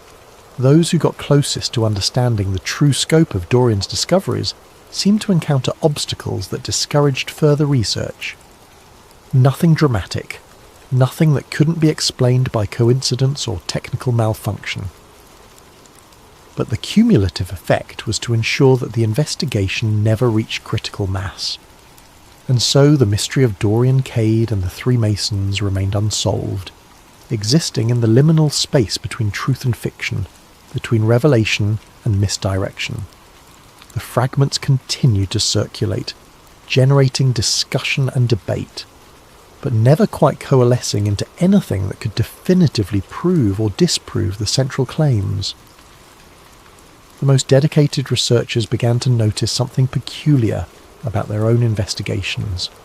The deeper they dug, the more they found themselves questioning not just the truth of Dorian's discoveries, but the nature of truth itself. If information could be so thoroughly controlled and manipulated, how could anyone be certain that their own thoughts and conclusions were authentic? One researcher, posting under the username Digital Veil, claimed to have reconstructed portions of Dorian's methodology and arrived at similar conclusions about media manipulation and social control, but when other investigators tried to verify the research, they found that the evidence cited by Digital Veil led to websites that no longer existed, documents that had been removed from archives, and source materials that seemed to vanish whenever anyone tried to access them independently. Was Digital Veil continuing Dorian's work, or was Digital Veil part of the very system Dorian had claimed to expose? The question became even more complex when Digital Veil began posting increasingly sophisticated analysis that seemed to predict social and political developments with uncanny accuracy. The posts described how specific news events would unfold, how public opinion would shift in response to carefully crafted messaging campaigns, and how seemingly unrelated cultural phenomena were actually coordinated elements of larger influence operations. and the predictions kept coming true. But rather than proving the existence of the Three Masons conspiracy, Digital Veil's accurate predictions only deepened the mystery. Were they based on genuine insider knowledge of how the system operated, or were they simply the result of careful observation of existing patterns? Was Digital Veil exposing the conspiracy or participating in it? The final post from Digital Veil came exactly 1 year after Dorian Cade's disappearance. It consisted of a single image, the 3 interlocked triangles that had started Dorian's investigation, accompanied by a brief message. The research continues. The watchers become the watched. The hunters become the hunted. Truth is not a destination but a journey, and some journeys are designed to change the traveller more than the destination. Dorian understood this in the end. He chose integration not because he was forced to, but because he realised that the only way to truly oppose the system was to understand it from within. The Three Masons were never the enemy. They were teachers, waiting for students ready to learn the hardest lesson of all. Power is not something you take. Power is something you become. The archive is complete, the circle is closed, the great work continues. DK. The message sparked intense debate across conspiracy forums and research communities. Was this really from Dorian Cade, suggesting that he had willingly joined the organisation he had been investigating? Was it a fake message designed to discredit his research? Or was it something more subtle, a coded communication from someone operating deep within the system Dorian had tried to expose? No one could agree on the interpretation, and perhaps that was the point. The message was designed to be ambiguous, to raise questions rather than answer them, to ensure that the investigation would continue but never reach a definitive conclusion. In the months that followed, the Dorian Cade archive gradually faded from active discussion. New conspiracy theories emerged to capture the attention of digital investigators. New mysteries arose to challenge those who sought hidden truths. The Three Masons, if they existed, returned to the shadows where they had always operated most effectively. But for those who had followed the investigation closely, something had changed. They found themselves looking at the world differently, noticing patterns they had never seen before, questioning assumptions they had never thought to examine. They began to see the invisible architecture of influence that shaped their daily lives, even if they couldn't prove its existence to others. Some researchers reported that they had begun to incorporate elements of the doctrine of quiet influence into their own work, not to manipulate others, but to better understand how they themselves were being manipulated. They studied the psychological techniques described in Dorian's files, the linguistic frameworks, the symbolic systems, the methodologies for shaping human consciousness. A few claim to have achieved a kind of immunity to mass manipulation through this understanding. They described a state of hyper-awareness where they could observe the influence systems operating around them without being affected by them. They called it seeing through the veil. But others wondered if this supposed immunity was itself an illusion, if the system was sophisticated enough to make people believe they had escaped its influence, while actually drawing them deeper into its web. After all, what better way to control someone than to convince them they couldn't be controlled? The question that haunted all serious researchers into the Dorian Cade mystery was whether the investigation had revealed the truth about hidden systems of control, or whether it had been a demonstration of those systems in action. Had they uncovered a conspiracy, or had they been recruited into one? Perhaps the most unsettling possibility was that there was no meaningful difference between the two options. The final entry in what researchers believed to be Dorian's original archive was a single text file, uploaded anonymously to a dozen different platforms simultaneously. It contained no metadata, no digital signatures, no clues about its origin. The message was brief but haunting. If you are reading this, you have already been chosen. The investigation never ends. It only changes investigators. Welcome to the great work. Your orientation will begin shortly. Below the message was a simple instruction. Look around you. Really look. The signs are everywhere, once you know how to see them. And indeed, those who followed the instruction began to notice things. Symbols in corporate logos that matched patterns from the historical documents. Linguistic structures in news broadcasts that aligned with psychological manipulation frameworks. social media algorithms that seem to nudge users towards specific conclusions without their awareness. The three Masons weren't hiding in the shadows, they were hiding in plain sight, their influence so thoroughly woven into the fabric of modern society that it had become invisible through ubiquity. They didn't need to silence investigators because they had created a world where the truth was indistinguishable from elaborate fiction.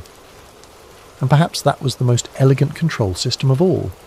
A reality so thoroughly constructed that even those who glimpsed behind the veil couldn't be certain whether they had discovered the truth or been recruited to perpetuate a more sophisticated illusion. The three Masons, whether real or imagined, ancient or contemporary, had achieved something unprecedented in human history. They had made the question of their existence irrelevant. In a world where information could be infinitely manipulated and human consciousness systematically shaped, the distinction between reality and carefully crafted narrative had ceased to matter. What mattered was the system itself, the vast, invisible architecture of influence that operated according to principles established centuries ago by three men whose names had been deliberately erased from history. They had created not just a secret society, but a new form of reality, one where truth was not discovered but constructed, where power was not seized but evolved, and where the ultimate conspiracy was the idea that conspiracies were necessary at all. In the end, Dorian Cade's investigation had revealed something far more profound than evidence of historical manipulation or contemporary control systems. It had revealed the fundamental malleability of human consciousness and the terrifying possibility that reality itself was subject to editing by those who understood the deeper mechanics of perception and belief. The three were not just in the past. They were here now, watching, guiding, shaping the very thoughts that their observers used to contemplate their existence. They had transcended the crude mechanics of conspiracy to achieve something approaching digital godhood, the power to define reality itself. And the most beautiful part of their design was that it didn't matter whether anyone believed in them or not. The system they had created was self-sustaining, self-correcting, and ultimately inescapable. The investigation was over, the great work continued, and somewhere in the space between digital shadows and physical reality, Dorian Cade smiled and began planning his next recruitment,